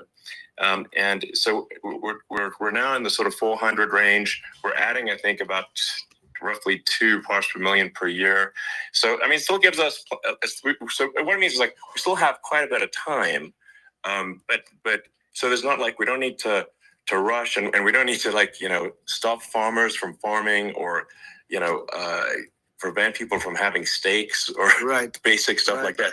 Like you can leave the farmers alone. I agree. How crazy is that? Where I mean, you have farmers that are not allowed to farm anymore and have to get rid of their cattle, and the whole world is a little crazy. But it's largely taken its lead from us. I just say, though, I've heard in terms of the fossil fuel, because even to create your electric car and create the electricity needed for the electric car, you know, fossil fuel is what really creates that at the generating plants. And, you know, so you sort of can't get away from it at this moment. I mean, someday you might be able to. But I do hear we have anywhere from 100 to 500 years left. You know, much of it hasn't even been found yet. Yeah. But there are tremendous, like Anwar. I got Anwar in Alaska approved. Ronald Reagan couldn't do it. Nobody could do it. Everybody tried. Nobody could do it. I got it approved. The first thing that Biden did was unimprove it, to get rid of it. Unimprove he it. ended it. His secretary went in and she ended it. And what a disgrace. That's Anwar. That's bigger, or they think it could be bigger than Saudi Arabia in Alaska. Could be bigger than Saudi Arabia. But they went in and they terminated it. And I'll get it going very quickly, because not only is it big for Alaska, I mean, you talk about economic development, that for the United States, I mean, that is, they say bigger than Saudi Arabia or the same size, and pure really good stuff. And, they end it. So I think we have, perhaps hundreds of years left. Nobody really knows. But during that time, something will come around that will be very good. Yeah. Well, I mean, my estimate would be, a little more aggressive than that. But it's not the sort of like we're all going to die in 5 years stuff. That's obviously BS. But I mean, my view is like if you just look at sort of the parts per million that increments every year, you get sort of 2 or 3 parts per million every year of CO2. I mean, I think some of that it's problematic if it accelerates. If you start going from 2 or 3 to say 5, and then there may be some situations where you get just a step change increase in the CO2, and I think we don't want to get too close to 1,000 ppm because like that's actually makes it uncomfortable to breathe. Like just existing in 1,000 ppm CO2 is uncomfortable. That's like that's considered like an industrial hazard, right? Just so it's that's actually start getting headaches and stuff. So it's even without global warming, it's not comfortable to live in. So we don't want to get too close to that. But I mean, I think we've got. I think we want to just move over and if I don't know 50 to 100 years from now we're I don't know mostly sustainable. I think that'll probably be okay. So it's not like the house is on fire immediately, but I think it is something we need to move towards. And on balance, it's probably better to move there faster than slower. But like I said, without vilifying the oil and gas industry, and without causing hardship in the short term, I think this can be done without people can still have a stake and they can still drive gasoline cars and it's okay. It's like it's not. I don't think we should vilify people for it, but I think we should just generally lean in the direction of sustainability. I actually think solar is going to be a majority of Earth's energy generation in the future, and it's certainly trending that way. And so you get the solar power, combine that with batteries, so because obviously the sun doesn't shine at night, and then you use that to charge the electric cars. And you have a long-term sustainable solution, and that's what Tesla's trying to move things towards. And I think we've made a lot of progress in that regard. But when you look at our cars, we don't believe that environmentalism, that caring about the environment should mean that you have to suffer. So we make sure that our cars are beautiful, that they drive well, that they're fast, they're sexy. I mean, they're cool. In fact, literally, I mean, the sexy joke, Model S, Model 3, Model X, and Y spells out sexy. It was probably the most expensive joke out there. But I don't know. I like cheesy humor, So, but I'm a big fan of let's have an inspiring future, and let's work towards a better future, and we can do so without demonizing. Right. I'm okay. It's very interesting. You use the word global warming, and today they use the word climate change because, you have some places that go up and so they were getting themselves in a little trouble with the word global warming because not every place is warming. Some places are going the opposite direction. But, I'm sort of waiting for you to come up with solar panels on the roofs of your cars and on the trunks of the cars. And it just seems like something that at some point you will come up with. I'm sure you'll be the first. But it would seem that a solar panel on the roofs, on flat surfaces, on certain surfaces might be good. Yeah. At least in certain areas of the country where you have the world, sure, where you have the sun. But I would think, and I have no idea because that's not my world, but I would think that this would be something that would be interesting. But the one thing that I don't understand is that people talk about global warming or they talk about climate change, but they never talk about nuclear warming. And to me, sure, that's an immediate problem.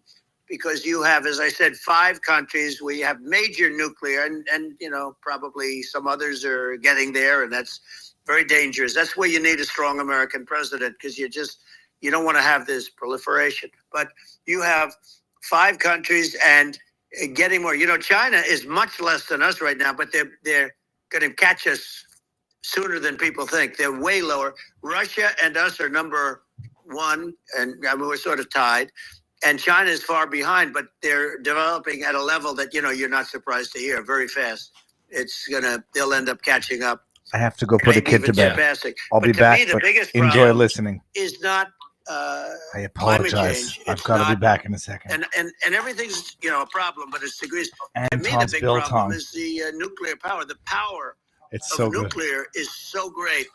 And when I talk about I'll prevent World War III, I will. But the truth is that you have to, because this is no longer army tanks going back and forth and shooting at each other. This is a level of destruction and power that nobody's ever seen before.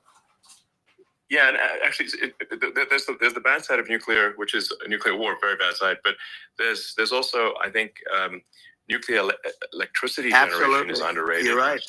And it's actually, people have this fear of nuclear electricity generation, but it's actually one of the safest forms of electricity generation. It's just a huge misunderstanding. And if you look at the injuries and deaths, caused by, say, I'm not going to try to pick on coal mining, but just any kind of mining operation. And there's a certain number of injuries and deaths per year. And you compare that to nuclear. Nuclear is actually way better. So it's underrated as an electricity source, and I think it's something that's worth reconsidering. But there's so much regulation that people can't get it done. So that maybe they'll have to change the name. The name is it's a rough name. There are some areas it's rough like name. when you see what happened in bad branding. We'll have to rebrand it. We'll have to give it a good name. We'll name it after you or something. No, it has a branding problem. When you see what happened, it does have a branding problem. When you see what happened in Japan, where they say you won't be able to go on the land for about 3,000 years. Did you ever see that? And in Russia, where they had the problem, where they there's a lot of bad things happened, and they have a problem. And they say that in 2,000 years, people will start to occupy the land again. You realize it's pretty bad. No, that's not true. But you're right about it. It's amazing. It's actually not that bad. So like after Fukushima happened in Japan, like people were asking me in California, are we worried about like a nuclear cloud coming from Japan? I'm like, no, that's crazy. It's not even dangerous in Fukushima. I actually flew there and ate locally grown vegetables on TV to prove it. And I donated a solar water treatment, a solar powered system for a water treatment plant. And but you haven't been feeling so well lately, and I'm worried about it. No, but I mean, I'm only kidding. It's fine, It's like Hiroshima and Nagasaki were bombed, but now they're like full cities again. So it's really not something that That's right. So it's not as scary as people think, basically. But let's see. I mean, are there some other topics we should touch on? Like lawfare. I think we need to be concerned about what they've done to this country. Obviously, yeah. Well, we just won the big case in Florida.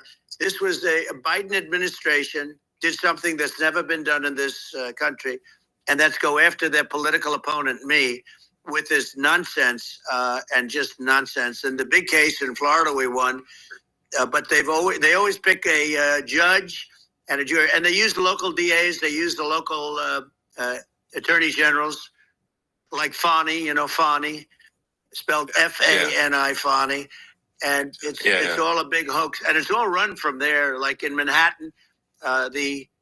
One of the top people from the Justice Department went in, ran Manhattan, ran the state. The Letitia James deal was run by a person from the Department of Justice, Biden. They've never done this before, and they set up a very bad precedent. It's called lawfare, warfare. It's a terrible thing, and never happened in our country. It does happen in banana republics and third world countries, but it's never happened. And the incredible thing is it actually drove my numbers up because people see, fortunately I have a platform like you, or, in all fairness, like a conversation like this, where I can talk about it and people understand. I mean, you fight for election integrity and you end up getting indicted because you're fighting for election integrity. And when the day comes that you can't fight for election integrity, you don't have a country anymore. So what happens is they went after their political opponent, me. Now Biden's, close to vegetable stage, in my opinion. Okay, I looked at him today on the beach, and I said, "Why would anybody allow him? The guy could barely walk. Why would anybody allow him? Does he have a political advisor that thinks this looks good? He thinks this looks good because It looks so bad. And it's ridiculous. I mean, and he's been doing that for a long time. You know, he can't lift the chair. The chair weighs about 3 ounces. It's meant for children and old people to lift. And he can't lift it. The whole thing is crazy. Well, he's clearly, I mean, he's clearly like, we just don't have a president. Right you now. don't have That's a president. And she's going to be worse than him because she is a San Francisco liberal who destroyed San Francisco. And then as Attorney General, she destroyed California. You talk about location, and we're talking about the sun and the water and all. There's nothing better than California. She has destroyed that. She was the original DA. She was the original in San Francisco. She was the original Attorney General in California. What she has done to California is, well, you know better than I do. You just left California for a lot of those reasons. And what she's done with crime, with cashless bail, where you kill somebody. I mean, we have states there you kill somebody and they let you out right away. I mean, you don't have to even put them, and then I'm going to let this play unless they kill again, and then they let them My out again. My mother-in-law is going to be sleeping in the Our country is becoming a very dangerous place. It is. And she is a radical left San Francisco liberal. She is. And now she's trying to protect. Now she's looking like she wants to be more Trump than Trump. If yes, that's possible. Tough on the border, possible. No tax but on she tips. Wants to be more Trump than Trump. I'm listening. I'll be back in a bit. Right now. She wants to release all the prisoners that are in detention, and some of these guys are really bad. Right. That just came out today. She doesn't want to build the wall, even though the walls work. Walls and wheels. You know, in your business, everything you do is obsolete. Almost, well, not the tunnels, but everything is obsolete. Even your rocket ships, they're like a month later, they're obsolete. You find a better way to. The only thing that's not obsolete is a wall and a wheel. And the wall, you know, I built hundreds of miles of wall, and that's why we had such good numbers. I was going to add 200 miles. We bought it. We could have flipped it up in 3 weeks, and they sold it for 5 cents on the dollar. That meant, I said, wow, that means that they actually do want to have open borders. She wants to have open borders, and now she's going like she's tough on the border. It's such a lie. Yeah, this is simply not true. This is simply not true. No, and everybody knows it's not true. true. It's a disgrace that she can say it. No, I mean, obviously, what's happening sort of overnight is they're rewriting history and making Kamala sound like a moderate when in fact she is far left, like far left. Worse than Bernie Sanders. She is considered more liberal by far than Bernie Sanders. She's a radical left lunatic, and if she's going to be our president, very quickly, you're not going to have a country anymore. And she'll go back to all of the things that she believes in. She believes in defunding the police. She believes in no fracking, zero. Now all of a sudden she's saying, no, I really want to see fracking. If they got in, the day she got in, she'll end fracking. And by the way, if people didn't think that, the lunatics that really believe in that, they won't vote for her. You know, like the Palestinians and Israel. She is so anti-Israel, and she's bad for both. Biden actually did something that was impossible. Both sides hate him, you know, both sides. That was a hard thing to do, unification. Yeah, no. I mean, Netanyahu came to give a talk to a joint Senate and House sitting, and I was there, and Kamala stood him up. You know, what does that say? I think it's highly disrespectful. And I say, if you're a Jewish person or if you believe in Israel, if you're a person that, you know, is a very pro-Israel, if you vote for her, it's worse than Biden. And Biden was bad. But if you vote for her, you ought to have your head examined. And you see tonight, I mean, as we're doing this, I'm seeing reports coming that they expect an attack tonight or tomorrow from hundreds and maybe thousands of rockets. You know, their Iron Dome, as they call it, as we all call it, but their shield that they build, that can be swamped. We'll use the term that's appropriate, swamped. But they swamp it by shooting enough missiles. You know this better than anybody. By shooting enough missiles, they can't defend themselves. You know, they just obliterate the whole place. And that's what some people think they're looking to do. And we have no leadership. There's no respect for the United States of America with these people. And I'm telling you, she'll be worse than him because she's a believer in being radical left, and he wasn't. I think you're right. I mean, you really, it's important for the public that may be listening to this to look at Kamala's track record, before the last month, and say, is that a track record you agree with? And I think if you're an independent moderate, you definitely would not agree with it, because it is her behavior has been far left, and we're seeing just an overnight propaganda attempt to rewrite history and make it sound like Kamala's moderate when she in fact is not moderate. Well, her running mate signed into legislation, tampons in boys' bathrooms. Okay, now that's all I have to hear. Tampons in boys' bathrooms, and that means she believes in that too. I mean, she picked this guy because he was the closest to her. A lot of people thought she'd pick sort of the opposite, but she picked an anti-Israel radical left person. But she is far worse, they say, than Bernie Sanders. If we have her as a president, if we have a Democrat at this moment as a president, I don't think our country can survive. I think it's a massive. I think we're in massive trouble, frankly, with the Kamala administration, and that's my honest opinion. And I think really it's essential that you win for the good of the country for this election. And I mean, that's understating my opinion.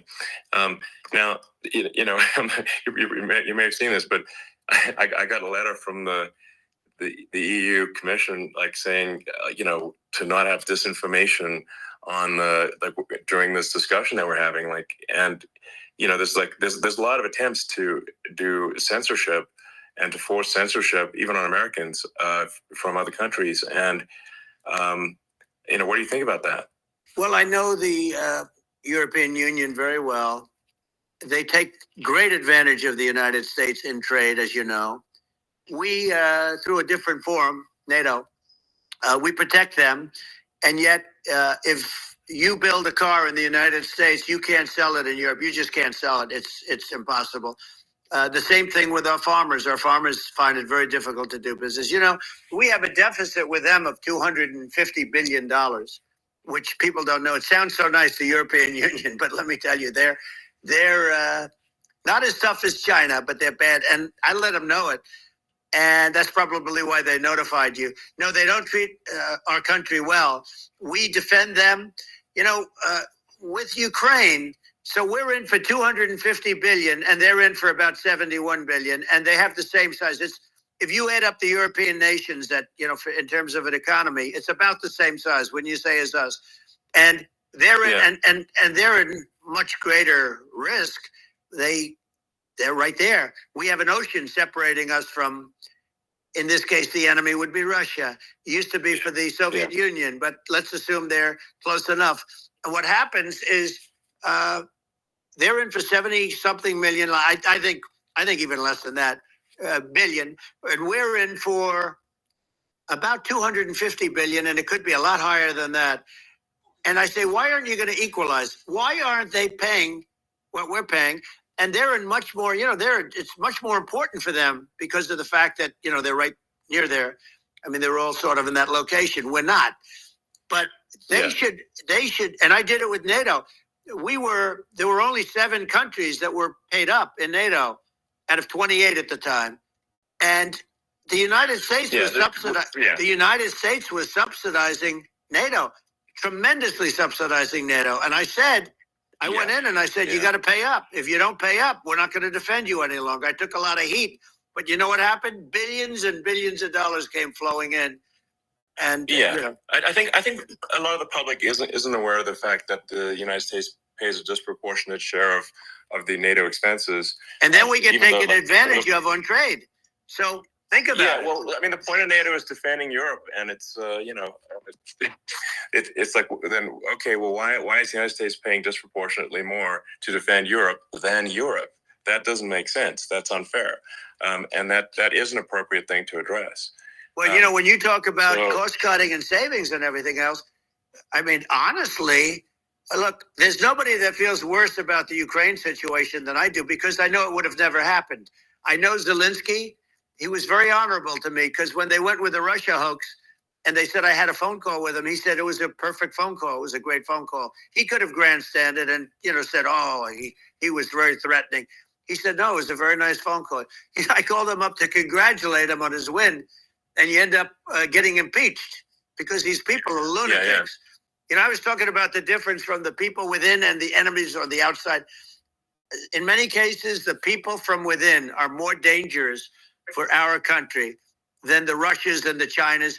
If you have a smart president, you're not going to have a problem with them. You're going to do things. Yeah. Now they've taken advantage of absolutely. us incredibly, but you're going to do things with the right person.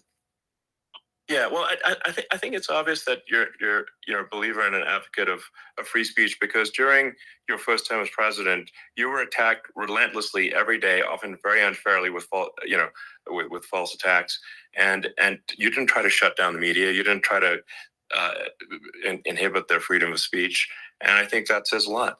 Well, the good thing is that you and I have, and some people, very few, we can get the word out. Although sometimes it's hard because they don't want to print it, like we're having a great conversation right now. Kamala wouldn't have this conversation. She can't because she's not smart. She's not a smart person, by the way. She can't have this conversation. And Biden, we don't even have to talk about it. I mean, he couldn't have this conversation. He would have given up on the first half of a question. He would have walked out. He would have said, where am I? Where am I going? So anyway, but no, he wouldn't have this. That's true. Not a lot of people would have this conversation, but we cover a lot of territory. But the beauty is that we can have a conversation, and I'm able to get it out because I get treated unfairly. This is a really big point. You can actually have a conversation with you. Yeah, it's nice, isn't it? And you can't have a conversation with Biden or Kamala. It's like it's not possible. That's true. So this is like talking to an NPC. No. So it's just impossible. Well, but think of it. We need a man or person who's unbelievably sharp in order to stop all the nuclear danger and all the dangers that I'm talking about. And I got along with all these. I got along with Kim Jong-un. We had dinner. We had everything. And he really liked me, and I got along with him really well. By the way, he's the absolute boss over there. A lot of people said, oh, do you think you really? That's for Let sure. me tell you, I saw things that you don't want to know about. He is the boss. But we had a good relationship, and he doesn't like Biden. He considers him a stupid man, he said. He's a stupid man. Well, at least he speaks his mind. But, in this country, you're not sort of allowed to say it, but I guess you are. You should be allowed to say it if it's true. But we need smart people, and we need people that have an ability to lead. And she doesn't have that ability. Can you imagine? Now, Chairman Xi very well. Can you imagine her and him negotiating or even standing together? It is, the whole concept is ridiculous. She is terrible. She's terrible. But she's getting a free ride. I saw a picture of her on Time Magazine today. She looks like the most beautiful actress ever to live. It was a drawing. And actually, she looked very much like our great First Lady, Melania. She didn't look like Camilla. That's right. But of course, she's a beautiful woman. So we'll leave it at that, right? Yeah. Well, maybe I think part of what people in America want to feel excited and inspired about the future. They want to feel like the future is going to be better than the past, and that America is going to do things that are greater than we've done in the past, reach new heights that make you proud to be an American. And excited about the future. They want the American dream back. They want the American dream back. More important than anything else. It's like you don't have that today because the people, they've been just sucked. They see incompetent people running our. The Biden thing is very interesting. People just found him to be incompetent, and when I debated him, I was like, "Is this for real?" It was. Yeah, it was just absurd. But I think there are some grand projects that we could do. I mean, I think we could build a base on the moon. We could send American astronauts to Mars. We could build high speed connections that are more advanced than anything else in the world between our cities, so people have fast transport. It's possible to solve traffic with tunnels. we already made great progress in Vegas doing that, and and just do things that are exciting and inspiring and make the future feel like it's better than the past. Well, I saw what you did in Vegas, and I'll tell you, it was amazing. I got to see. I took a big glimpse at it, and it's incredible. It's incredible, and you could do that all over. It's deep. Yeah, you don't even need much structure. Assuming you're in the right area. No, it's straightforward. It's amazing. So, and I think we could do some things that like China's got incredible high speed rail between its cities, but I think it's actually possible with tunnels if with deregulation, with an ability to actually, where it's like legal to actually do the tunnels, then you could have high speed tunnels that are actually better than anything else in the world for high speed transport between cities, and that would be something that Americans can say, wow, okay, we've got something that's cooler than anyone else in the world. That's the kind of thing that makes you proud to be an American. And much safer than surface trains, where there is a danger there, with crazy people. It's much safer, much better. And it's sad because I've seen some of the greatest trains. I find it fascinating. And I've seen the systems and how they work, and the bullet trains, they call them, I guess. And they go unbelievably fast, unbelievably comfortable, with no problems. And we don't have anything like that in this country, not even close. And it doesn't make sense that we don't. Doesn't make sense. Yeah, I think also there's, I'm kind of hopping on the excess regulation, but I think something that I think people can generally understand is that what happens with laws and regulations is that there's more and more of them every year, and unless there's a process to clean them up, eventually everything becomes illegal, and that actually it slows down the development of new technologies. I mean, if you take sort of I think there's room for some reform at the FDA for improving the speed with which we approve drugs that could help save lives and improve people's lives.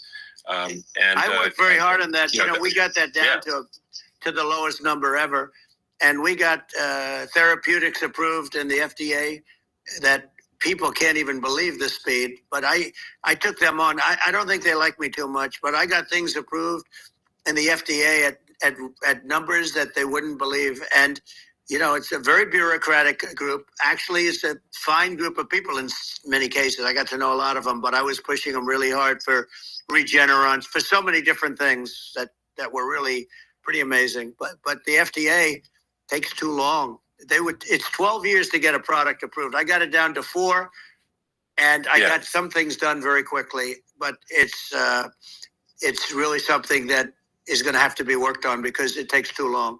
Just takes too long. Yeah, it just takes too long, and it's you end up in the same with the approval, but it just it takes years instead of something that I think could potentially take months, and that improves people's lives. I think I just wanted to sort of hop on this point that there has to be an active process for reducing rules and regulations, because otherwise they just keep building up every year, and you get hardening of the arteries, and eventually everything's illegal or takes forever. And then we just ossify as a society. We can't make any progress, and it's a really big deal. Elon, just getting back to the FDA for 1 second, I got something done called Right to Try. This is where you can go in, and if you're terminally ill, you can use a space age, medicine or whatever it may be. We have the best doctors, the best labs in the world. We really do. But people would go to other countries because you couldn't use the product, even if they thought it worked, because it's going through the FDA. I got it approved where you can, you basically, look, nobody wanted, the doctors didn't want it because of the liability. The country didn't want it, our country, because they didn't want to get sued. These are people terminally ill. The insurance companies didn't want it, and the pharmaceutical companies, nobody wanted it. I got everybody into a room, and we came up with an agreement that you won't get sued. And also, they didn't want it on their record. If somebody's terminally ill and they die after taking a drug, they didn't want that on their record. So we set a separate list. If somebody was, so it wouldn't count as a negative. Okay. And as you know, we got it done.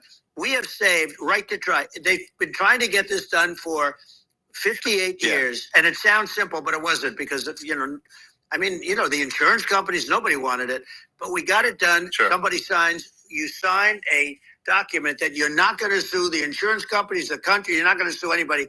And we got it done. And we're saving tens of thousands of lives. Right to try.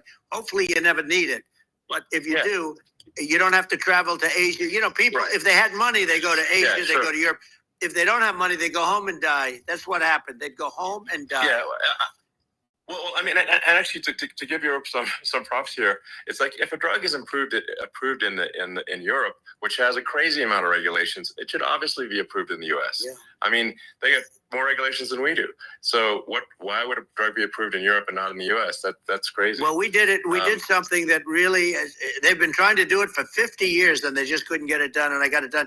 And it's really something. But you're right. Some people go to Europe because a drug isn't approved here, but it's approved in Europe. And it's a drug that, generally speaking, would work. It's pretty crazy. Absolutely. So you're right. And I think so, as long as people are properly informed of the pros and cons, and like these are the risks, this is the risk, and like you make your own decision. Yeah. That makes sense. Well, I think just, you know, in sort of closing up, and by the way, I'm looking at the numbers. You got a lot of people listening. I hope you don't get nervous, because you got a lot of people listening to you right now, like 60 million or something.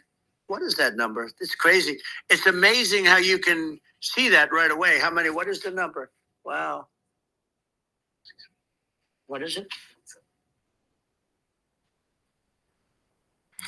Well, wow. I think in terms of people, that's bigger than you said.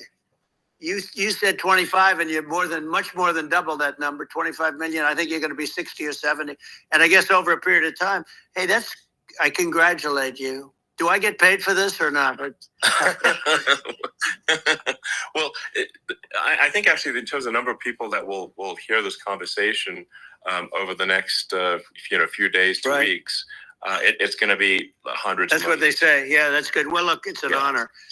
I just asked this: are you better off now, or are you better off when I was president? Nobody's better off now. People, we put out polls on that, and nobody's better off now. Inflation has killed it, and they also feel very unsafe. You look at what's going on with a lot of different things. You look at the riots we had at the colleges over, I mean, it's ridiculous, but all of the riots, they just feel unsafe. And now they really feel unsafe because you have a new form of crime. It's called migrant crime. I call it Biden migrant crime. Maybe I'll call it Kamala migrant crime. But I mean, with all these things, I always try to get to the ground truth by just asking people. And my mom lives in New York, and I was like, Mom, have any of your friends, been attacked or assaulted? And she said, yeah, 3 of her friends in 3 separate incidents were assaulted just in recent months, just walking around the streets of New York. And I said, well, what happened to the people that assaulted them? Oh, nothing. They got away. Like, and they just know they always get away. Nothing's going. And they don't even bother reporting it because they know that they're not going to, people are not going to get prosecuted. They just let, violent criminals out in New York. The only one that gets prosecuted is Donald Trump.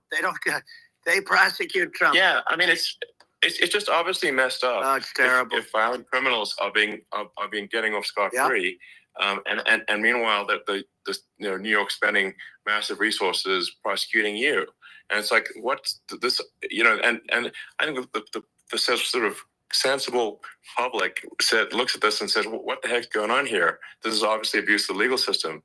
The legal system is supposed to be protecting the public from violent criminals, and it should be obviously allowing the public to make their own decision about who should be president, as opposed to some legal case. Once they start this precedent, because this can go on with the next one. I mean, this is a very bad precedent what they're doing in terms of going after their political opponent, and that's all it is. It's going after their political opponent, and then you get a judge who's a strong Democrat, and I'm being nice when I say that. In many cases, crooked as hell.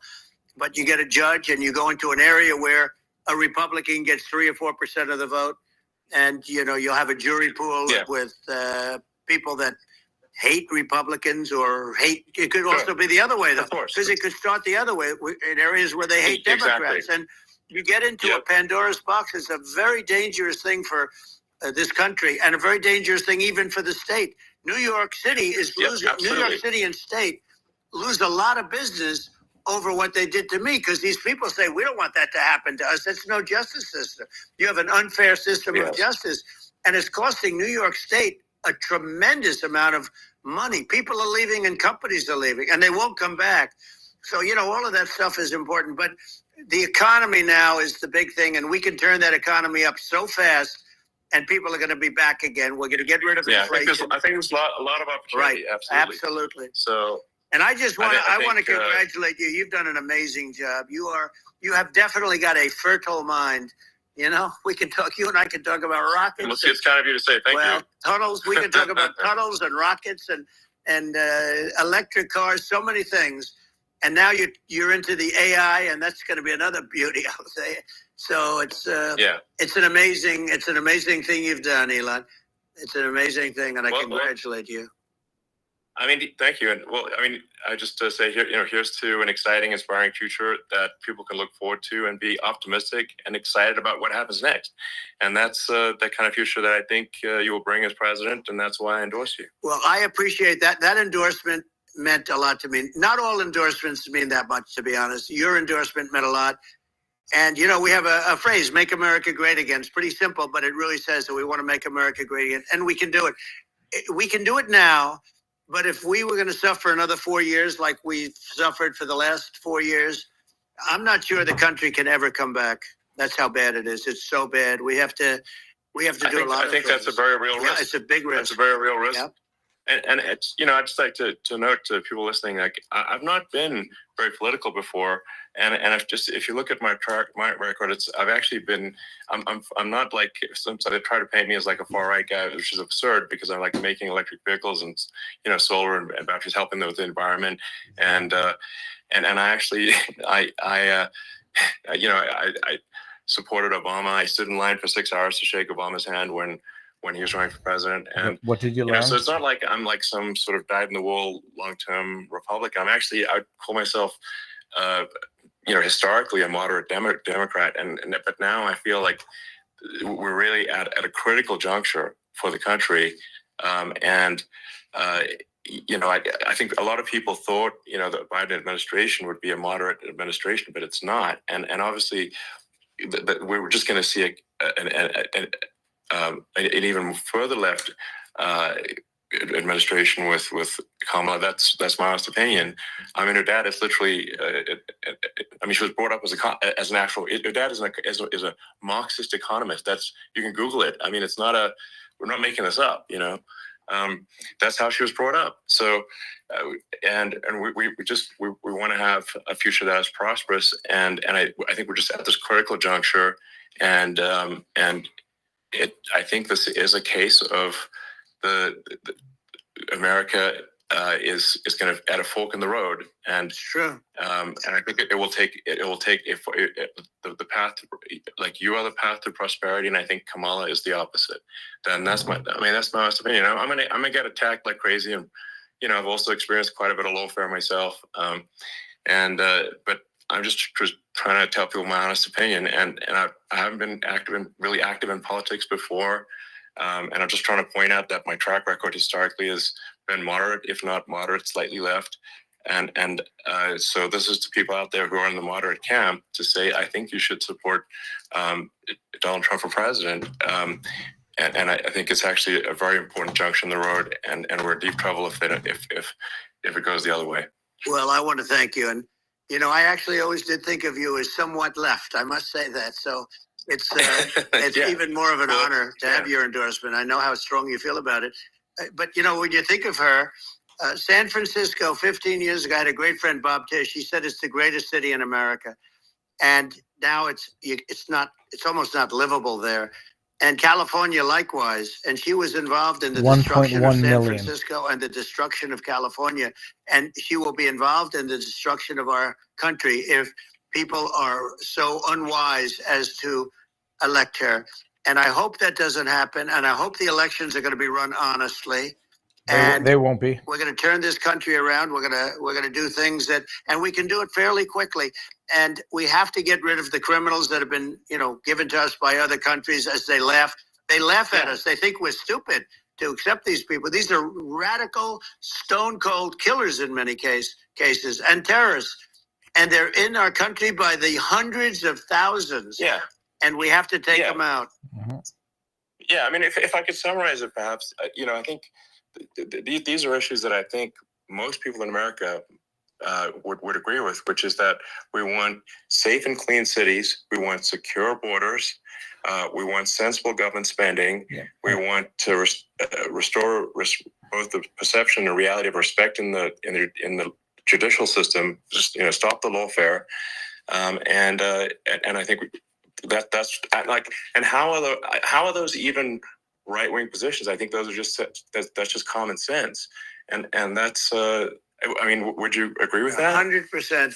I don't understand. The whole, they call it progressive. They don't like the word liberal anymore, but call it liberal or progressive. I don't understand how somebody could say that it's okay for them to empty prisons into our country.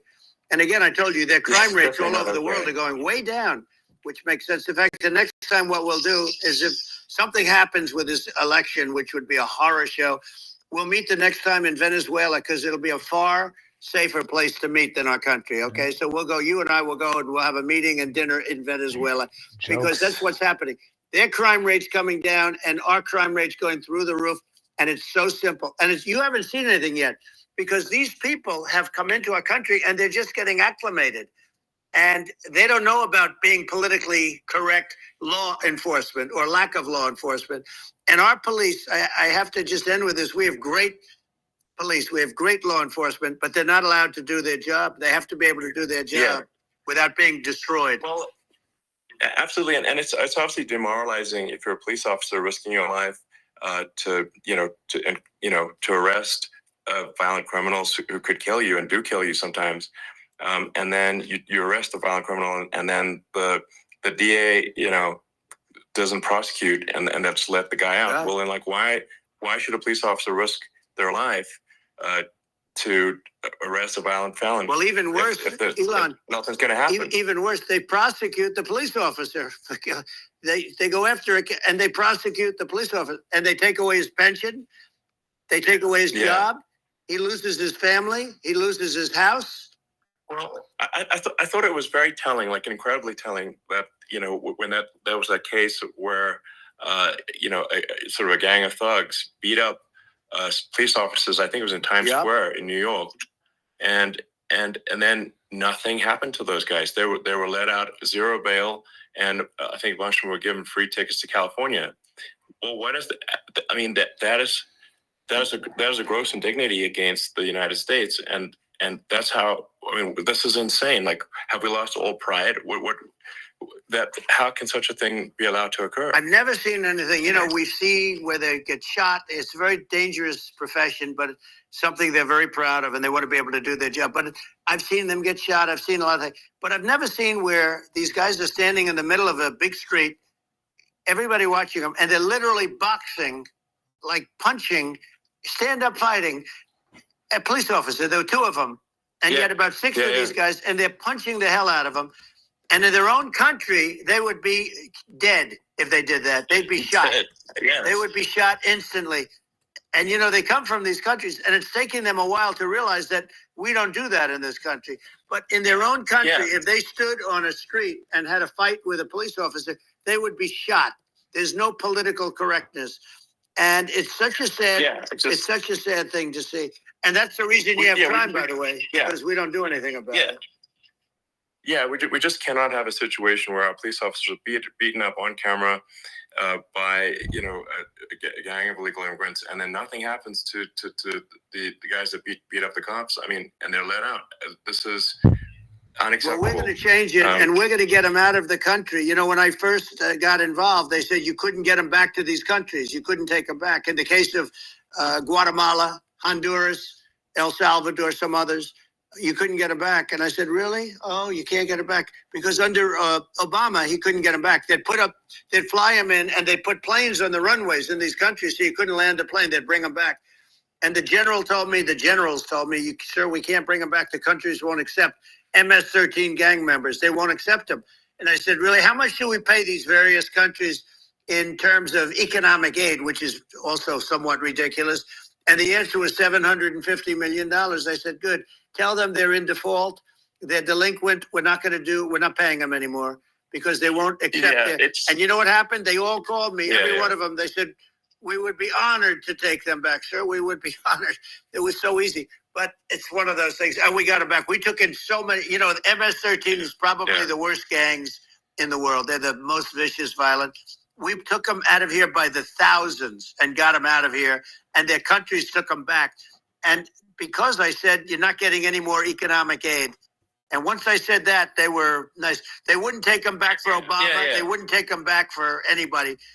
And now we have a problem because we have this guy, and they don't take him back anymore with Biden because they don't respect him. It's just gotta be done. We just can't have whether they're citizens or not citizens. We can't have, because they won't prosecute citizens either, not just illegals. So you can't have violent, repeat violent offenders that are not that don't get incarcerated. That's right. Because they will obviously, by definition, continue to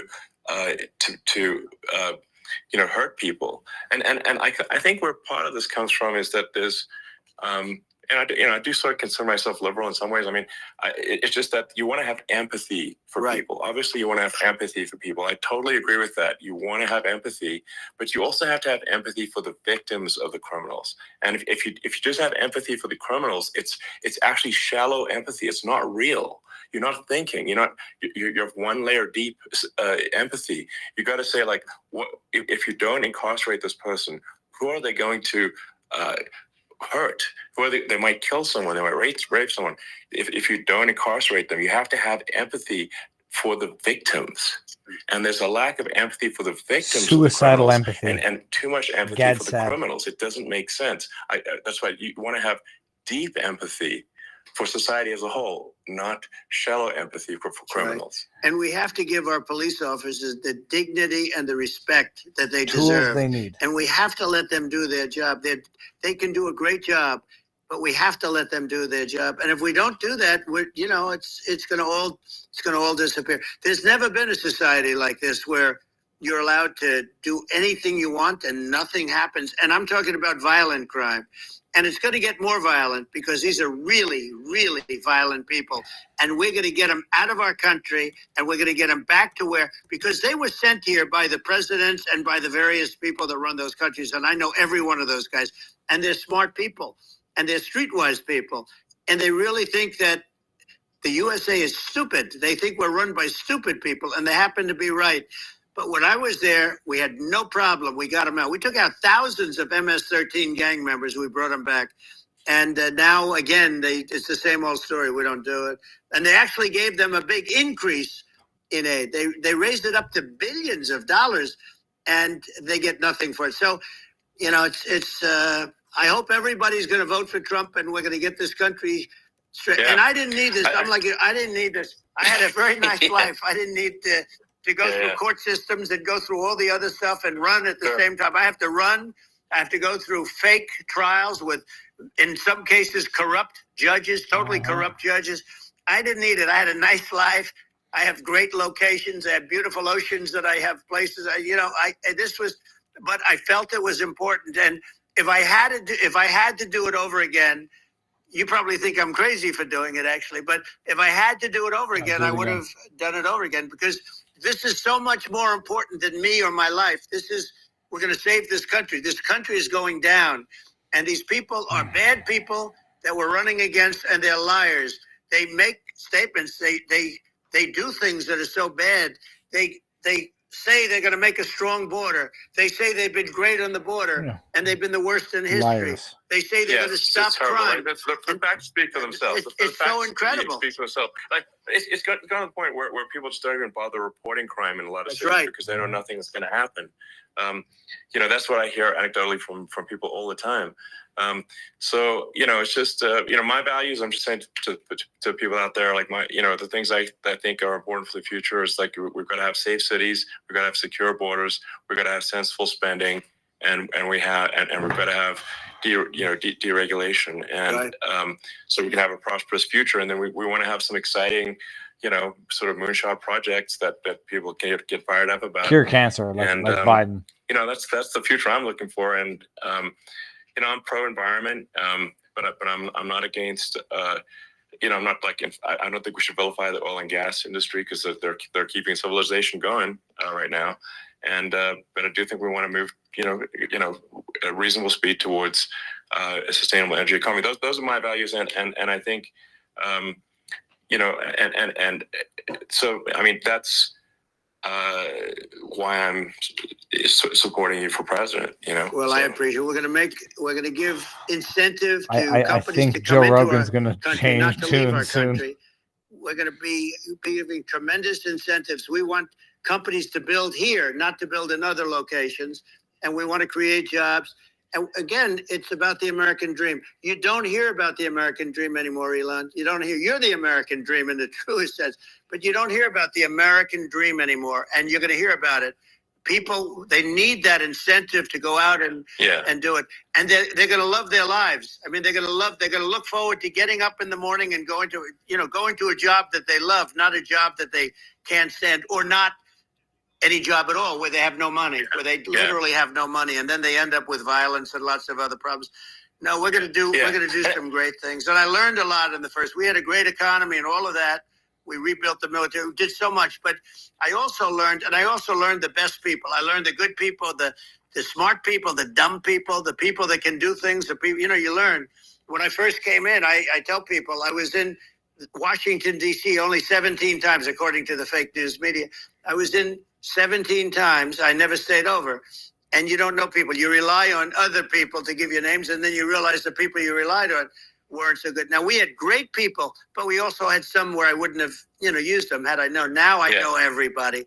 And I think we're going to really turn things around fast. We have no choice. Otherwise, we're not going to have a country. And I really appreciate this. To me, it's been a lot of fun being with you. You're an amazing guy. You've done amazing. An incredible job and a great inspiration to people, a great inspiration. And I hope you keep going and just continue to do well. And we're going to have a big election coming up. And I think November 5th will be the most important day in the history of our country. I think that election will be the most important election. And I think it'll end up being maybe the most important day in the history of our country. Because if we don't win, I just feel so sorry for everybody. No, I think it's going to take a long time to find out who wins, Donald. Of civilization, and I think we need to take the right path, and I think you're the right path. So I think that's what it comes down to. Thank you very much, Elon. It's a great honor, and we'll do it again sometime. And sooner than later. Really fun, and I hope you got a lot of viewers. I hear you got a lot. You got a lot of viewers. I know you got a lot of them. I appreciate it. I'll see you soon. All right, sounds good. Thank you. Thank you, Elon. Thank you very much. Bye. There will not be a post-mortem here. That's it.